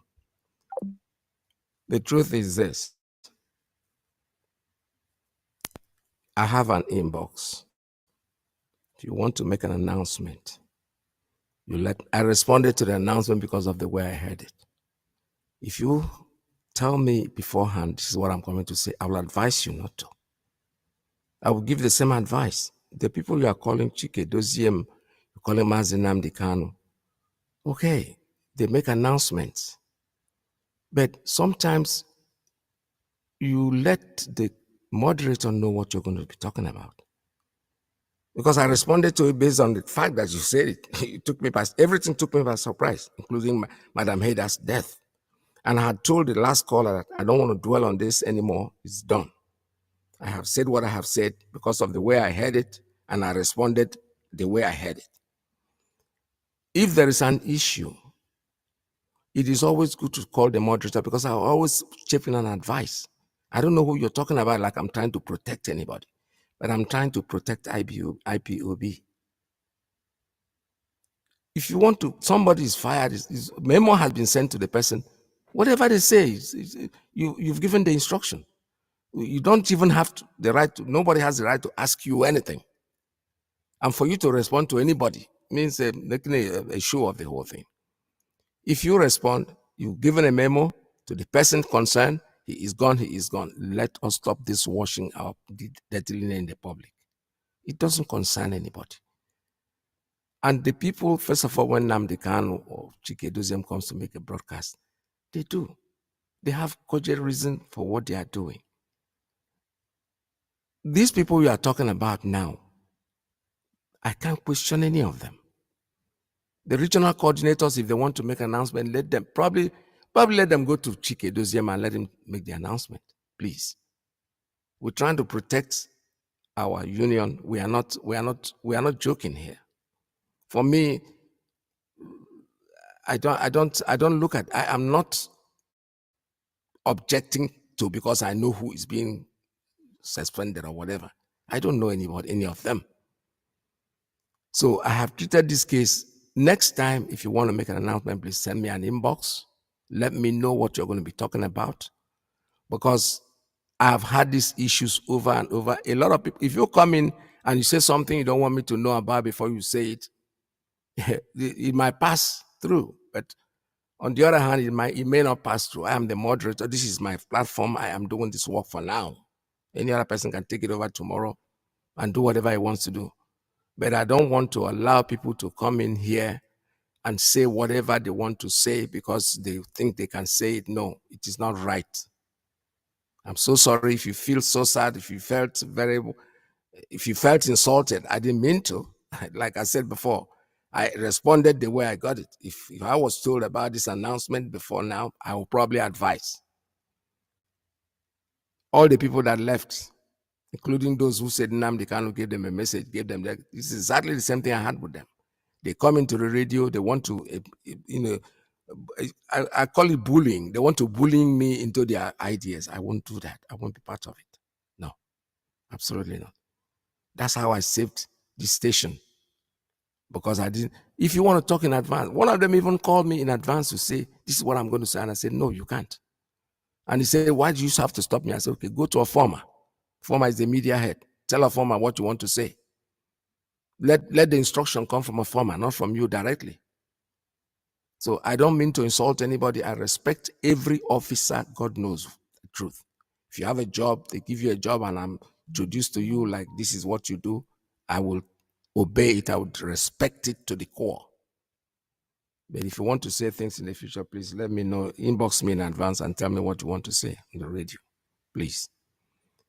All right, with that, I think, like I said before, I just talking about this now again because you brought it up. Otherwise, for me, it's already past. You know, it's something, if you think you were hurt, I'm sorry, I didn't mean to, but that's the way it is. This is Radio Biafra, USA 2. My name is Mazi Iyke. We're still taking calls at 646-920-4541, 845-344-7984, 929-406-9953. If anybody needs to call me, please do not talk about this issue that I'm talking about now. It's dead and done. It's gone. I have a call. Let me take a call. Caller, good morning. Tell us your name and where you're calling from. Mazi Iyke, our veteran. Good afternoon from here. Welcome to the program. Mazi Alozie Mazi Biafra, ndị ihe ọma na dị mma. Our leader is Mazi Nnamdi Kanu. The one of Biafra land. The only man who said that Igbo people, Biafra must be free. My name is Mazi Alozie Iyke. I'm calling from Biafra land. Abakaliki Bisajiri. Our leader remains only one, and the only one who said no to the zoo, to the demonic politics they are playing in the zoo. He said, no, I will never follow these people to destroy the land that Chukwuka Biama created. Mazi Nnamdi Kanu will live and see Biafra. Nobody will hurt him. We left his life over to Chukwuka Biama, who created him, and send him to this message. Chukwuka Biama, we will do whatever you tell us to do to make sure that our leader, Mazi Nnamdi Kanu, is safe and good in condition. In the name of Elohim, Chukwuka Biama. He said, Mazi, Turi. I am very, very, very sad when I hear the news of Malanti Heda. You know, we are one. When we hear the death of our own, we always feel sad. May his soul and may her soul and the souls of all the Biafrans who passed away rest in perfect peace. All the Biafrans who consigned, you know, when God created Marian Heda and others, we didn't know. We always come to the world for message. So she buy his own and go back.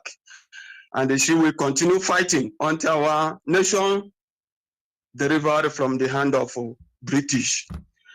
Mazi, we are talking about the zoo. You know, when we talk about the zoo, people should understand that wherever you are, preaching the gospel of Biafra, if you are a Biafra, wherever you are, don't allow people to intimidate you, telling you that Nigeria will be feasted by who. I told them that no way, even angel from heaven come down to the zoo, to feast the zoo. It can never happen. Now, to say the fact, nobody on this earth know the time. Even God did not create the zoo for the first place. And those who think that they can feast, Nigeria, you are mistaken and you are dreaming. That's why sometimes I told them that you are in prison Nigeria and dreaming that you are in Dubai building upstairs there, but you are in prison here.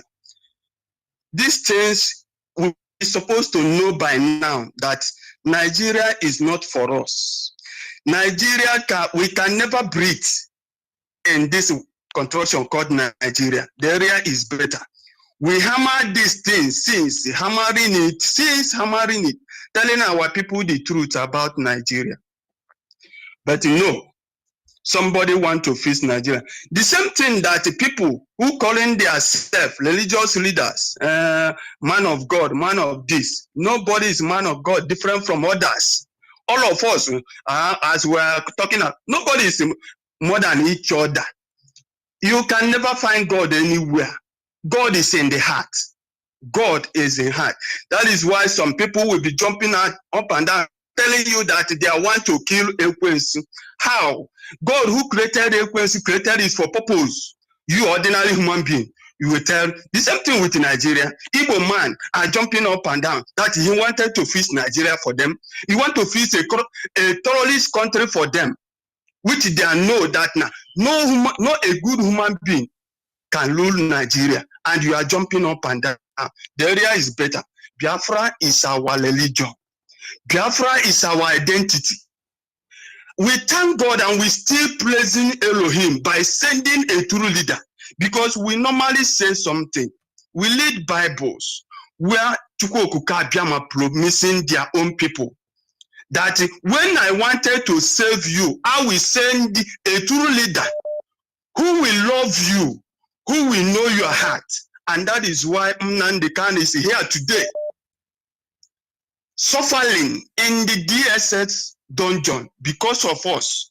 And what others are doing is to use that room to steal, to kill, to destroy our land. After you destroy your home, where are you heading to? Are you heading to Fulani that will kill you too? So my brothers and sisters and great Biafrans, especially those who in Biafra land, we are in a hot seat and we are facing them face to face. Don't allow fear to destroy your land. Stand, you that praying that Nigeria will good, Nigeria will that, Nigeria will be this. Let me tell you the truth. What we are preaching is the nature, the word of nature. We are not preaching it because when somebody, no, we hear it from our fathers that don't lie, and they never collected anything does not belonging to them. That is why we learn all those things. All these things that we are hearing others are doing is they are learning it from other tribes, not us. A lily Biafran can never take what does not belong to him or her. That is who we are. So our leader Mazi Nnamdi Kanu, we are preaching, begging. The people that are concerned, both all those people that are calling themselves, I don't know why our people are like this. In the church, you never pray, you never think about somebody, but you are preaching Jesus Christ, Abraham this, Abraham, all this, the history we learn. Our leader Mazi Nnamdi Kanu have performed all those things in our own Korokoro eye, but you don't want because he is an Igbo man, he's in Nnamdi Kanu, but you are praying to see Jehovah.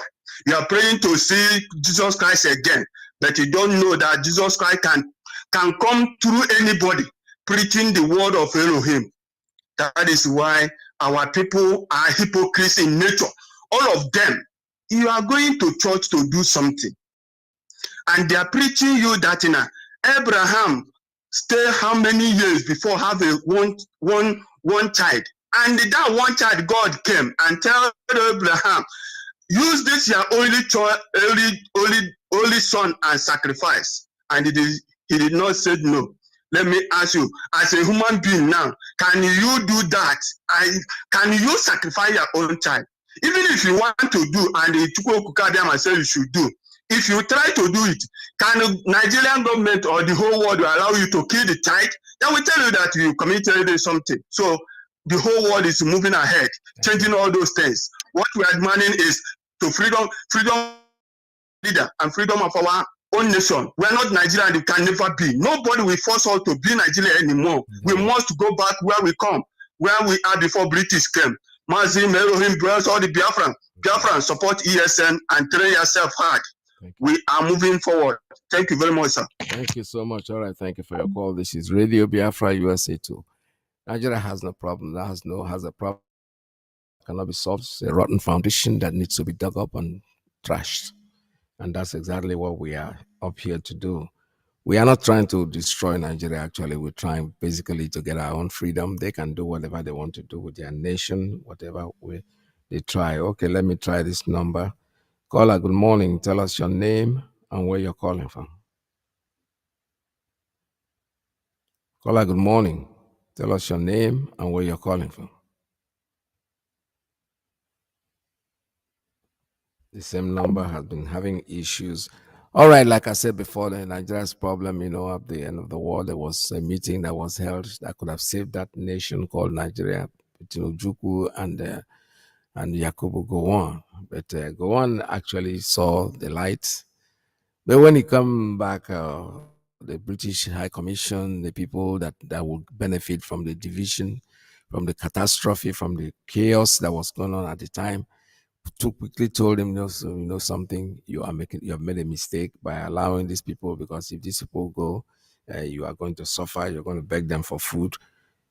They will not allow us to happen. That was why the war came up. The war didn't come because Ojukwu wanted to fight the war. No, Ojukwu had too much in his hand. I was there, I saw it. Saw people come from the north. Different people, even my family was involved. My father was a civil servant somewhere in Yola, and he had to come back on the last minute. But see, that whole trouble could have been taken care of if Gowon had adhered to the Aburi conference. Aburi was that, let us stay apart.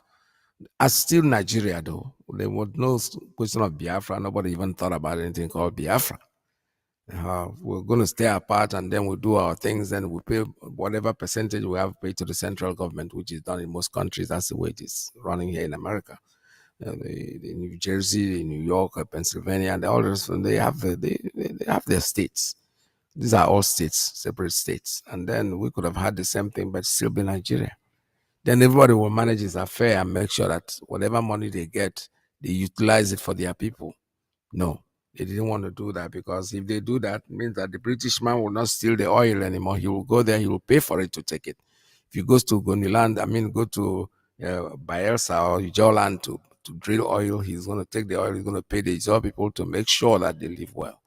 But no, all that was hatched, and then Gowon fell for that little game that what brought up the war. So exactly what we are talking about. It's M. Josh on the beat.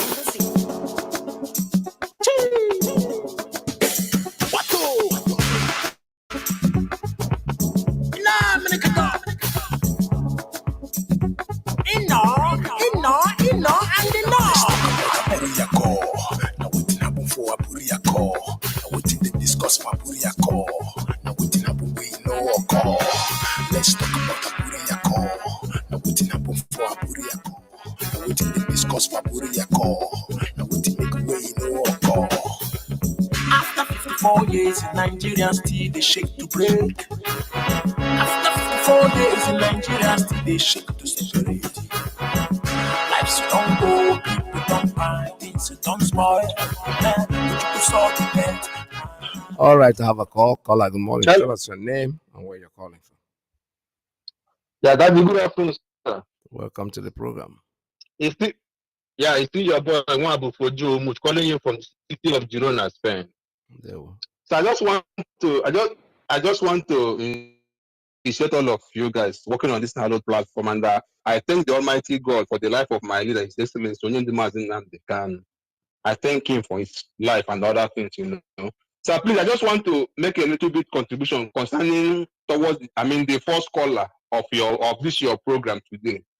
This is our brother, or let me say my brother from France, Mazi Alozie. He said something about Chimamanda Ngozi Adichie. So kind of apologize, write a letter, apologize to IPOB and so on. So if you listen to, there is a clip always being played on Radio Biafra from our brother, what is it? From Finland. This is our brother from Finland, Mazi Anayo. Anayo was saying something about our women or some of our people taking chieftaincy title and so on. If you listen to that clip very well, he was referring to Chimamanda Ngozi Adichie. She was the person that that got a chief title, should I say chief title, this thing, from her place, from Aba or something like that. And on that clip, when the thing surfaced on social media, Chimamanda was with Peter Obi, taking three. Peter Obi nara Chimamanda eto. Peter Obi nara Chimamanda eto. This, and if you listen to one of our His Excellency broadcast, he mentioned Chimamanda when she was in the UK taking coffee or taking tea with some white men. Only to ask him a question. Then she said something. She posted something about IPOB. She said that IPOB are his people, are her brothers, that she loved them very well. The same time, the same Chimamanda came back again, telling people that she can't wait to call him her president. The same person, the same Chimamanda, she says she loves IPOB. In one side of her mouth, she loves IPOB. The other side of her mouth, she appreciating P2B, saying that she can't wait to call P2B her president. And let me still remind him something. If we is requesting apology from Chimamanda, for me, we don't need any apology from anybody. If Chimamanda wants to support IPOB, let her give us money, not apology. We have nothing to do with apology. Let her give us money. Freedom fighting is all about money. It's all about finance. Not about apology. It's all about finance. And let me still remind you something. Somebody played a song or a music. He said, anywhere you go, if you don't see Igbo man, one name Ibocha, we all know who played that song. In that same song, the person said, they rape our women, they stab our children. Now he said, Nnamdi Kanu, one name Ike. The same person again went out shouting obedient. The same person that sang that song went out again shouting obedient with B Square Brothers. So we should let us focus on what we are doing. Only said he needs only 100 men. Chimamanda has pitched her tent with Obi idiot, Obi terrorists, and Obi bandits. Most of them, all so-called, they have pitched their tent that way, and it has failed them. Are we not marching on? We are still marching on. Let them stop asking for apology. If Chimamanda wants to do anything for IPOB, let her give us money. We need money, not apology. What we need in this quest is money, not apology. Thank you, sir. God bless you, sir. God bless you. All right. All right. What we need is not really money, my dear. We need support. We need support, but you know something? We can't need support from the likes of Chimamanda because Chimamanda is a Biafran. So I would know a Yoruba woman or Uronya Hausa, then I can, look at it differently. However, we are moving on. We are getting Biafra, whether they like it or they don't like it. They can pitch their tent anyway. It's okay to say you like P2B because you think he's a Biafran. Well, it's okay, but the man has already told you that I am not doing this because I'm an Igbo man. I am doing this because I love Nigeria and I think this man is going to fix Nigeria. Fine. After all, in Biafra, if there are some people in Biafra that want to go to Nigeria and naturalize and become Nigerians, so be it. It doesn't, Nnamdi Kanu say 100 people. So already we have a population. So if 100 people alone will come out and create Biafra and give them Biafra, and the rest of us want to go to Nigeria to live there and pinch our tint with them because we have a skyscraper built up there, we have everything done there, we have money in their bank and the rest of them, so be it. So be it. I don't know. Our people, like you said, it's not very good. It's not very easy to be consistent. It's not very easy to stand in one place and say, damn all odds. We're all humans. I feel that way myself too sometimes. But what I never feel, honestly speaking, to be honest with you, sensibly honest with you, is that I'm a Nigerian. No. I've given that up long time ago. I am not. I am not. Somebody said to me, why you say you are not a Nigerian when your country is Nigeria? I said, no. They are occupying my country. It's isn't called Nigeria, they are occupying my nation. And when they get away, I will take back my nation. So this is what I was saying, and I'm trying to say it very, very clearly that we should all understand that we don't stand any chance in Nigeria. Somewhere for Ghana, them discuss restructuring. There was problem and they agreed to restructure Nigeria. On the 4th and 5th of January 1967, General Gowon Ideja, he accepted the Aburi Yako. General Ankara Ideja, Colonel Uchuku Ideja, and they accept the Aburi Yako, and they accept the restructuring. But when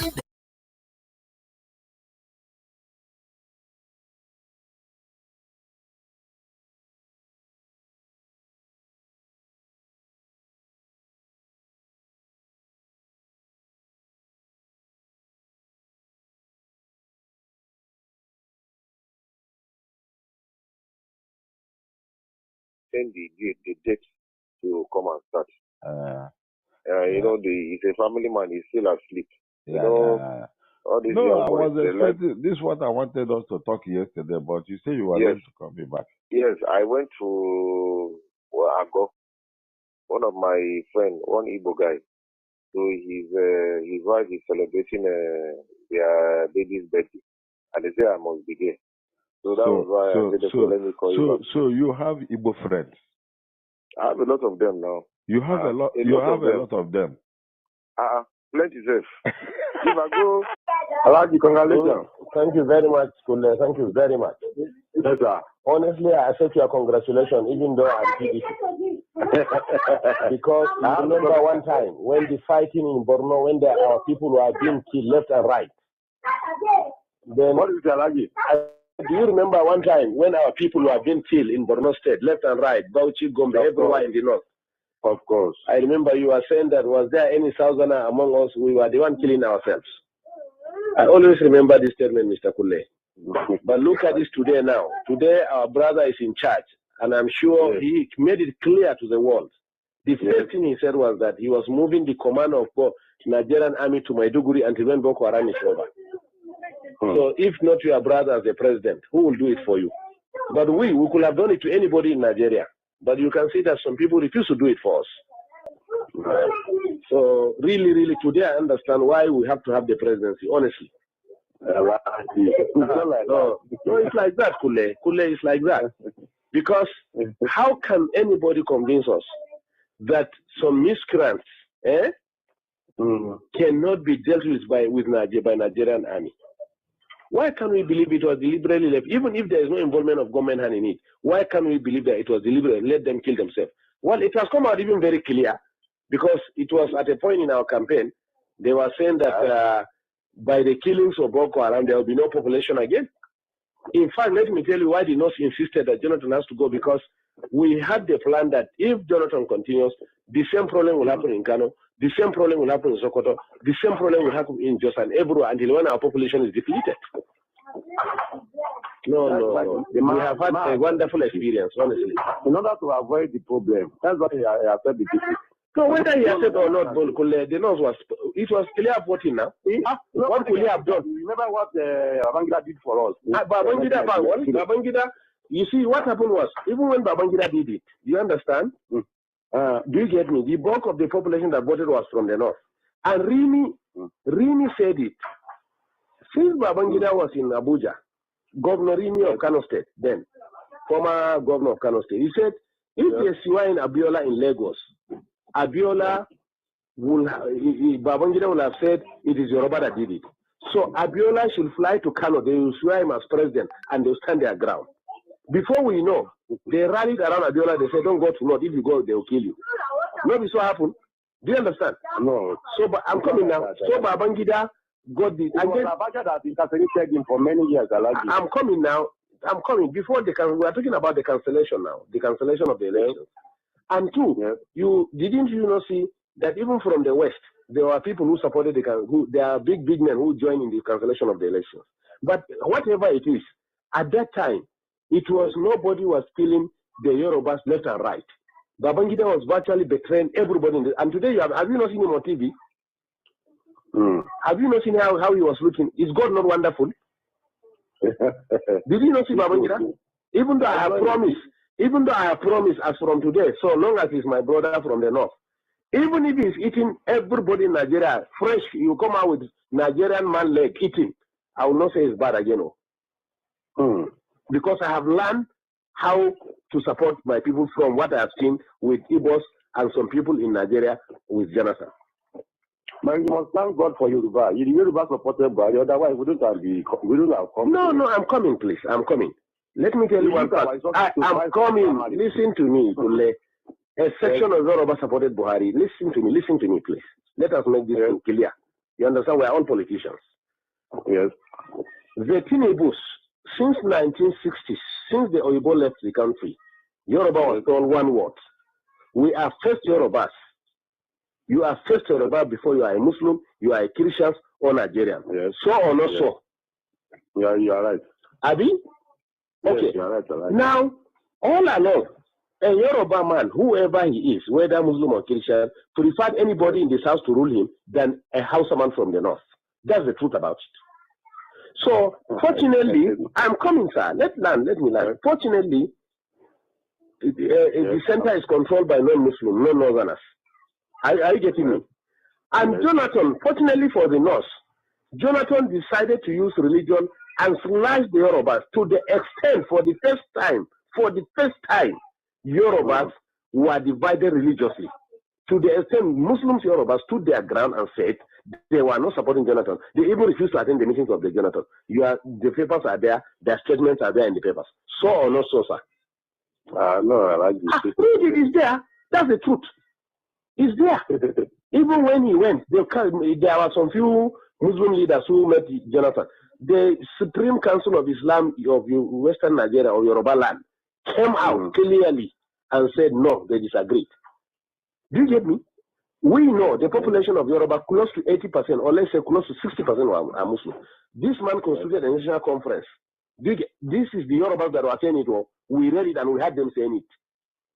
Yes. So that succeeded in dividing the Yoruba themselves.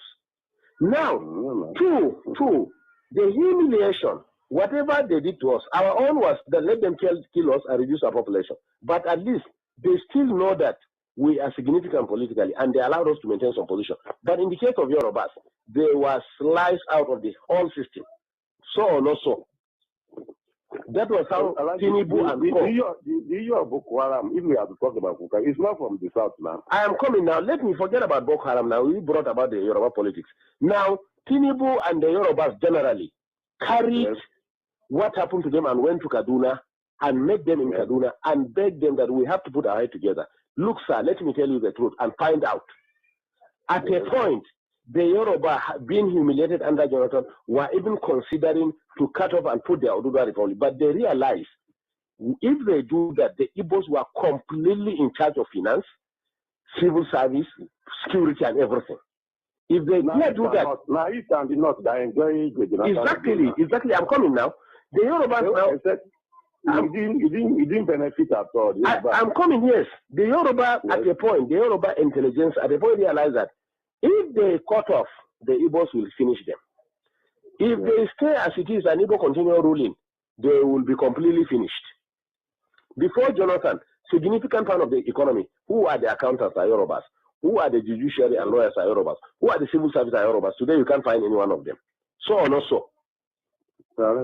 So that's why the Yorubas say, even if we want to leave this country, we must get this power out of the hand of the Igbos and reposition ourselves. The Northerners really benefited from that Jonathan too much, Alozie. Hey, we have the calculations of the government. We agree. What can he do? He must now. He must. He wouldn't do to us that. He must. He knows that we can do it. He must deal with us. So that was why the Yoruba said no. Whatever it is. So, but what I assure you, let's keep on praying for President Buhari. Oga, we have learned our lesson. We have been in our area here now. They be praying for him too. We have learned our lesson. Kule. We pray for the prophet because and even our prophet. No, to tell you the truth, the North, the northern people, notwithstanding the presidency, honestly, the trust at least of the Southeast is finished. And I assure you too, in Yoruba land, listen to me, I am coming. I am coming. Really helped Northerners in 1979. I am coming, please. They helped Shagari. Listen to me, not that they help themselves, gentlemen, please. We don't need anybody in this country. They help themselves. Let me ask you a question, sir. Let me ask you a question. Between cars, industries, and human beings, who are more in number? I do not know now. Not number. I'm not talking of population. I'm talking of economy now. I'm talking of cars, the motors that we drive. Yes. And industries that we have. Yes. If you put them on one part and you put human being on the other part, who are more in number? Cars are more. Cars are more than human beings? Human being. Good. Two, if you put fuel and food by the side, which one is consumed more? Is food now. Good. And we have food. So Igbos are actually helping themselves. Let me tell you, even in Yoruba land, let me tell you what they will do to Igbo this time. What Oba of Lagos said that we are pushing them to the ocean. Most of these markets that are banning in Lagos, look at it, they are Igbo-dominated markets. You get me? In fact, some Yorubas were telling me when I was in Lagos last weekend that it is we, the Northerners, when we are in charge of Lagos as federal capital, that open room for Igbos to come and dominate them. And it's over now. And it's over. All the businesses Igbos are doing, we are going to bring it and do it. You get me? Fashola for the past 5 years have refused to approve any industry, especially pharmaceutical, to Igbo people. Find out. You are right. I get you. Right. Do you get me? Right. So the Yorubas in these 4 years, that's what we are telling ourselves. If we in the North want to be useless again, let us be. But the Yoruba people in the 4 years, they want to control their land completely. That's why Buhari have to sign that Lagos is going to be given special status. We are going to have a kind of semi-regional system. Lagos is going to have special status. It means nobody again will control Lagos. The indigenes of Lagos are the ones that are going to control Lagos. They can form land policies. Do you get me? They may decide to say, you as a Yoruba man in Lagos, you will pay 5,000 naira per annum for a land as Chename rent. Me as a Hausa man, I will pay 10,000 naira. Igbo man will pay 1 million naira. This is why they are heading for. Do you get me? So now, unfortunately, again, the attitude of the Igbos have made the illiterate Northerners who have not gone to school to realize now, I say they are powerful. They are the one who give these people land to stay. They are the one who give them food by the power of God. They are the one who accommodated them by the power of God. Do you get me? Since Igbos can turn around and humiliate us, look at what they did to us. Those people that they assemble about 400 of them and call them Boko Haram. Do you understand? Do you know that they picked them one by one? They were not moving in convoy. They made some of them to drink their urine. Some also have to come and meet the president and tell him that, look, if one person is still among these people, I'm telling you, no Igbo man will come out of Kanu. That was how they released the Hausa people from Jigawa and Kanu, whom they selected and arrested and called them Boko Haram. Two, you are in Nigeria, I'm in Nigeria. Rochas was actually brought up in the north. But it is in his own state. That's why we are telling you, even the Amechi, the Rochas of Colorado that are MPs, we don't trust them. They are on their own. Let me tell you this. They are on their own. Nobody can deceive us again. We are wise now. Businessmen now. They are businessmen. No, what I'm telling you is that Rochas he's running to Sultan. He didn't know Sultan has no significance in this government. Even last 2 days he was in Sokoto. He didn't know that even Sultan has no significance in this government. He was in this north. It was Rochas State, Imo State, that they started saying that Hausa people must have ID card to live in that state. Yes. Can you hear me? They say Hausa people must have ID card to live in state. Yes. Until when we mobilize our people here and say, okay, in that case, all Southerners must live north. Then Jonathan now realized that there was something going on. You say, no, these things have to stop. So are we mad? Do you get me? Count every 5 shops in this north. 4 shops are owned by Igbos. What is Igbo's contribution in the economy? It's not trade, and fraudulent trade for that matter, including you. Igbo have cheated you, unless if you are not buying spare parts and tires and medicine. So on also. It's so Alozie. Do you get me? Yet we accommodated them. Is it going to Dubai to bring fake drugs that we cannot do it? Now the plan is drugs now. No Igbo man will again sell drugs in this north. We are going to bring it from Kanu. Drugs are brought by air. They are going to open massive coolers, rooms in Kanu and import it all north, and maybe whatever I want to buy, come and buy from Kanu. No Igbo will sell drugs again. We are tired of all this nonsense. We know how to control our places the way they control their own. What we are saying is that we are all Nigerians, but we are going to learn what they are doing in Southeast and do it in the North too. Simple. Yeah. We don't have ancestors, but if Buhari today, as president of this country, want to buy land in the East, he will go and negotiate everything. Tomorrow the chiefs will come and tell him that ancestors made them yesterday night and said they should not sell the land for them. So we don't have ancestors, or we are betraying ourselves. Yeah. We now, our ancestors have told us that we have been careless. That's why we suffered for the past 6 years. We have to wake up now. Alozie, it's a very serious thing. I'll move forward. No. We cannot, sir. The society is already adulterated. That's why, to be honest to you, let me tell you, to be honest to you, we never wanted Buhari in this law. We wanted Konkoso. Yes. We want. That's what I'm saying. If it is Konkoso, the primary, Konkoso will have defeated Buhari. Listen to me. Hey, you know the Tinubus and Co prefer Buhari because they can. Really tried. Can you hear me? Because Konkoso will have solved this North-South problem for us within 6 months. In Kano, Konkoso gathered all the Igbos and told them that all these drugs that he closed all those fake drugs they are selling in Kano. So that's why I wanted Konkoso to be the district. Igbos met in Abuja and warned us after the election that they were the ones in charge of 75% of Abuja is their own. They should be given ministers. Can you imagine? Negotiate and say this is the governor they want with their rulers, everything. Igbo say no, he cannot be governor. Haba. In somebody's land. Habakule. The arrogance is too much. So 10 years ago, I have warned it. I say the Igbos are building nation within our nation. They will engage us within our nation and reinforce from their nation. That is exactly what we saw during the tenure of Jonathan. Immediately we voted Jonathan. What we did to Jonathan in this north, Igbos in the north, their chiefs, gathered and came to Aso Villa. To the glare of everybody on TV, they say it was nobody that voted Jonathan, but the Igbos were the ones who voted him. Did you not hear that one? Did you not read it? In our own land, Igbos say we didn't vote Jonathan. It was they that voted Jonathan. 2, before elections again, they gathered themselves and came and met Jonathan and met in Abuja and said that they are directing all Igbos in the north must vote Jonathan. We don't mind. Let them vote anybody. But can you do that in the southeast? They stop us from even voting. Let me answer this. Amina wa alaikum salam. Alozie. We call in the night. Thank you. Can you hear me?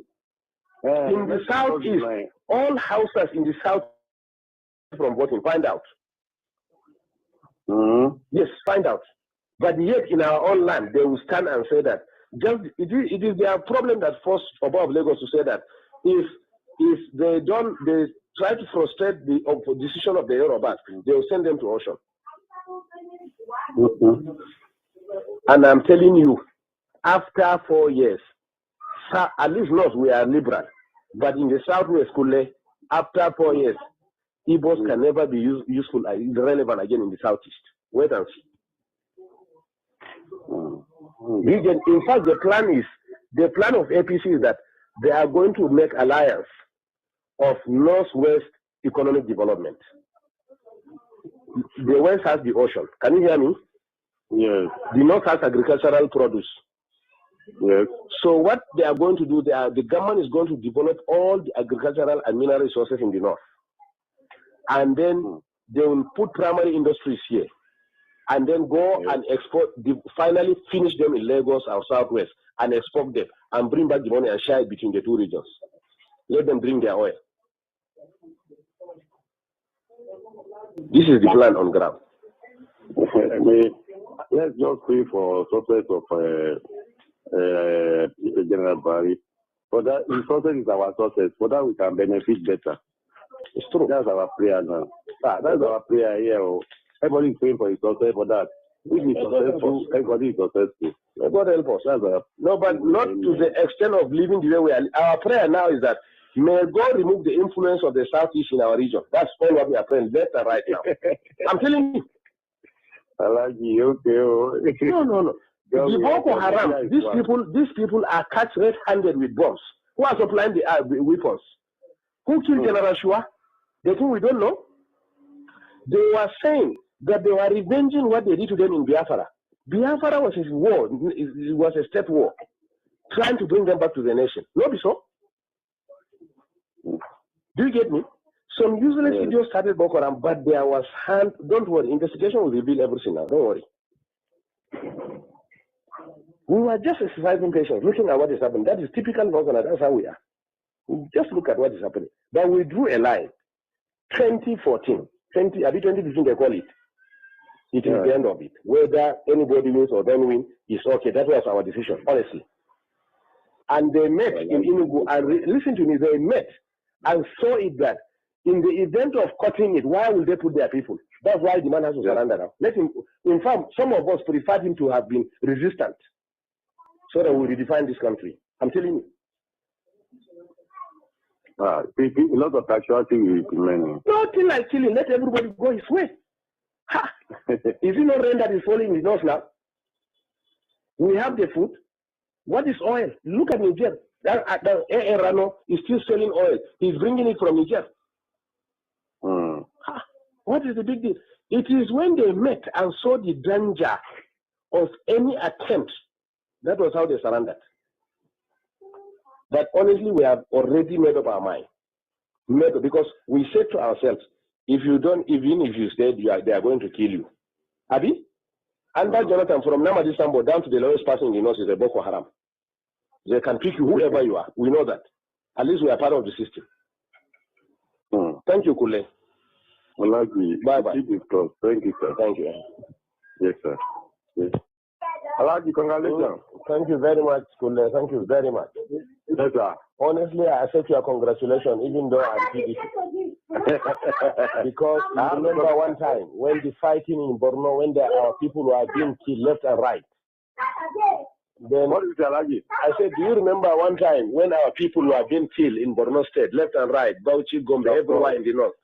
Of course. I remember you were saying that was there any Southerner among us? We were the one killing ourselves.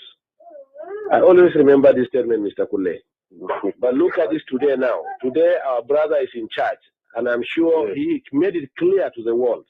The first thing he said was that he was moving the command of Nigerian army to Maiduguri until when Boko Haram is over. So if not your brother as the president, who will do it for you? But we could have done it to anybody in Nigeria. But you can see that some people refuse to do it for us. So really, today I understand why we have to have the presidency, honestly. No, it's like that, Kule. Kule is like that. Because how can anybody convince us that some miscreants cannot be dealt with by Nigerian army? Why can't we believe it was deliberately left? Even if there is no involvement of government hand in it, why can't we believe that it was deliberate and let them kill themselves? Well, it has come out even very clear, because it was at a point in our campaign, they were saying that by the killings of Boko Haram, there will be no population again. In fact, let me tell you why the North insisted that Jonathan has to go, because we had the plan that if Jonathan continues, the same problem will happen in Kanu, the same problem will happen in Sokoto, the same problem will happen in Jos and everywhere until when our population is depleted. No. We have had a wonderful experience, honestly. In order to avoid the problem, that's what I said. So whether he accepted or not, the North was clear voting now. What could he have done? Remember what Babangida did for us? Babangida, you see, what happened was, even when Babangida did it, do you understand? Do you get me? The bulk of the population that voted was from the North. And Rimi said it. Since Babangida was in Abuja, Governor Rimi of Kano State, then, former governor of Kano State, he said, if they were in Abiola in Lagos, Abiola Babangida will have said it is Yoruba that did it. So Abiola should fly to Kano, they will swear him as president, and they'll stand their ground. Before we know, they rallied around Abiola, they said, don't go to North, if you go, they'll kill you. Not this what happened. Do you understand? No. So, but I'm coming now. So, Babangida got the. It was Abacha that incarcerated him for many years. I'm coming now. I'm coming. Before we are talking about the cancellation now, the cancellation of the elections. And two, you not see that even from the West, there were people who supported there are big men who joined in the cancellation of the elections. But whatever it is, at that time, it was nobody was killing the Yorubas left and right. Babangida was virtually betraying everybody. And today, have you not seen him on TV? Have you not seen how he was looking? Is God not wonderful? Did you not see Babangida? Even though I have promised as from today, so long as he's my brother from the north, even if he's eating everybody in Nigeria fresh, you come out with Nigerian man leg eating, I will not say it's bad again. Because I have learned how to support my people from what I have seen with Igbos and some people in Nigeria with Jonathan. Man, you must thank God for Yoruba. Yoruba supported Buhari, otherwise we don't have come. No, I'm coming, please. I'm coming. Let me tell you one part. I'm coming. Listen to me, Kule. A section of Yoruba supported Buhari. Listen to me, please. Let us make this thing clear. You understand? We are all politicians. Yes. The Tinebus, since 1960s, since the Oyibo left the country, Yoruba was told one word. We are first Yorubas. You are first Yoruba before you are a Muslim, you are a Christian or Nigerian. Yes. So or not so? Yeah, you are right. Abi? Okay. Yes, you are right. Now, all along, a Yoruba man, whoever he is, whether Muslim or Christian, preferred anybody in this house to rule him than a Hausa man from the north. That's the truth about it. So, fortunately, I'm coming, sir. Let me learn. Fortunately, the center is controlled by non-Muslim, non-Northerners. Are you getting me? And Jonathan, fortunately for the North, Jonathan decided to use religion and slash the Yorubas to the extent, for the first time, Yorubas were divided religiously.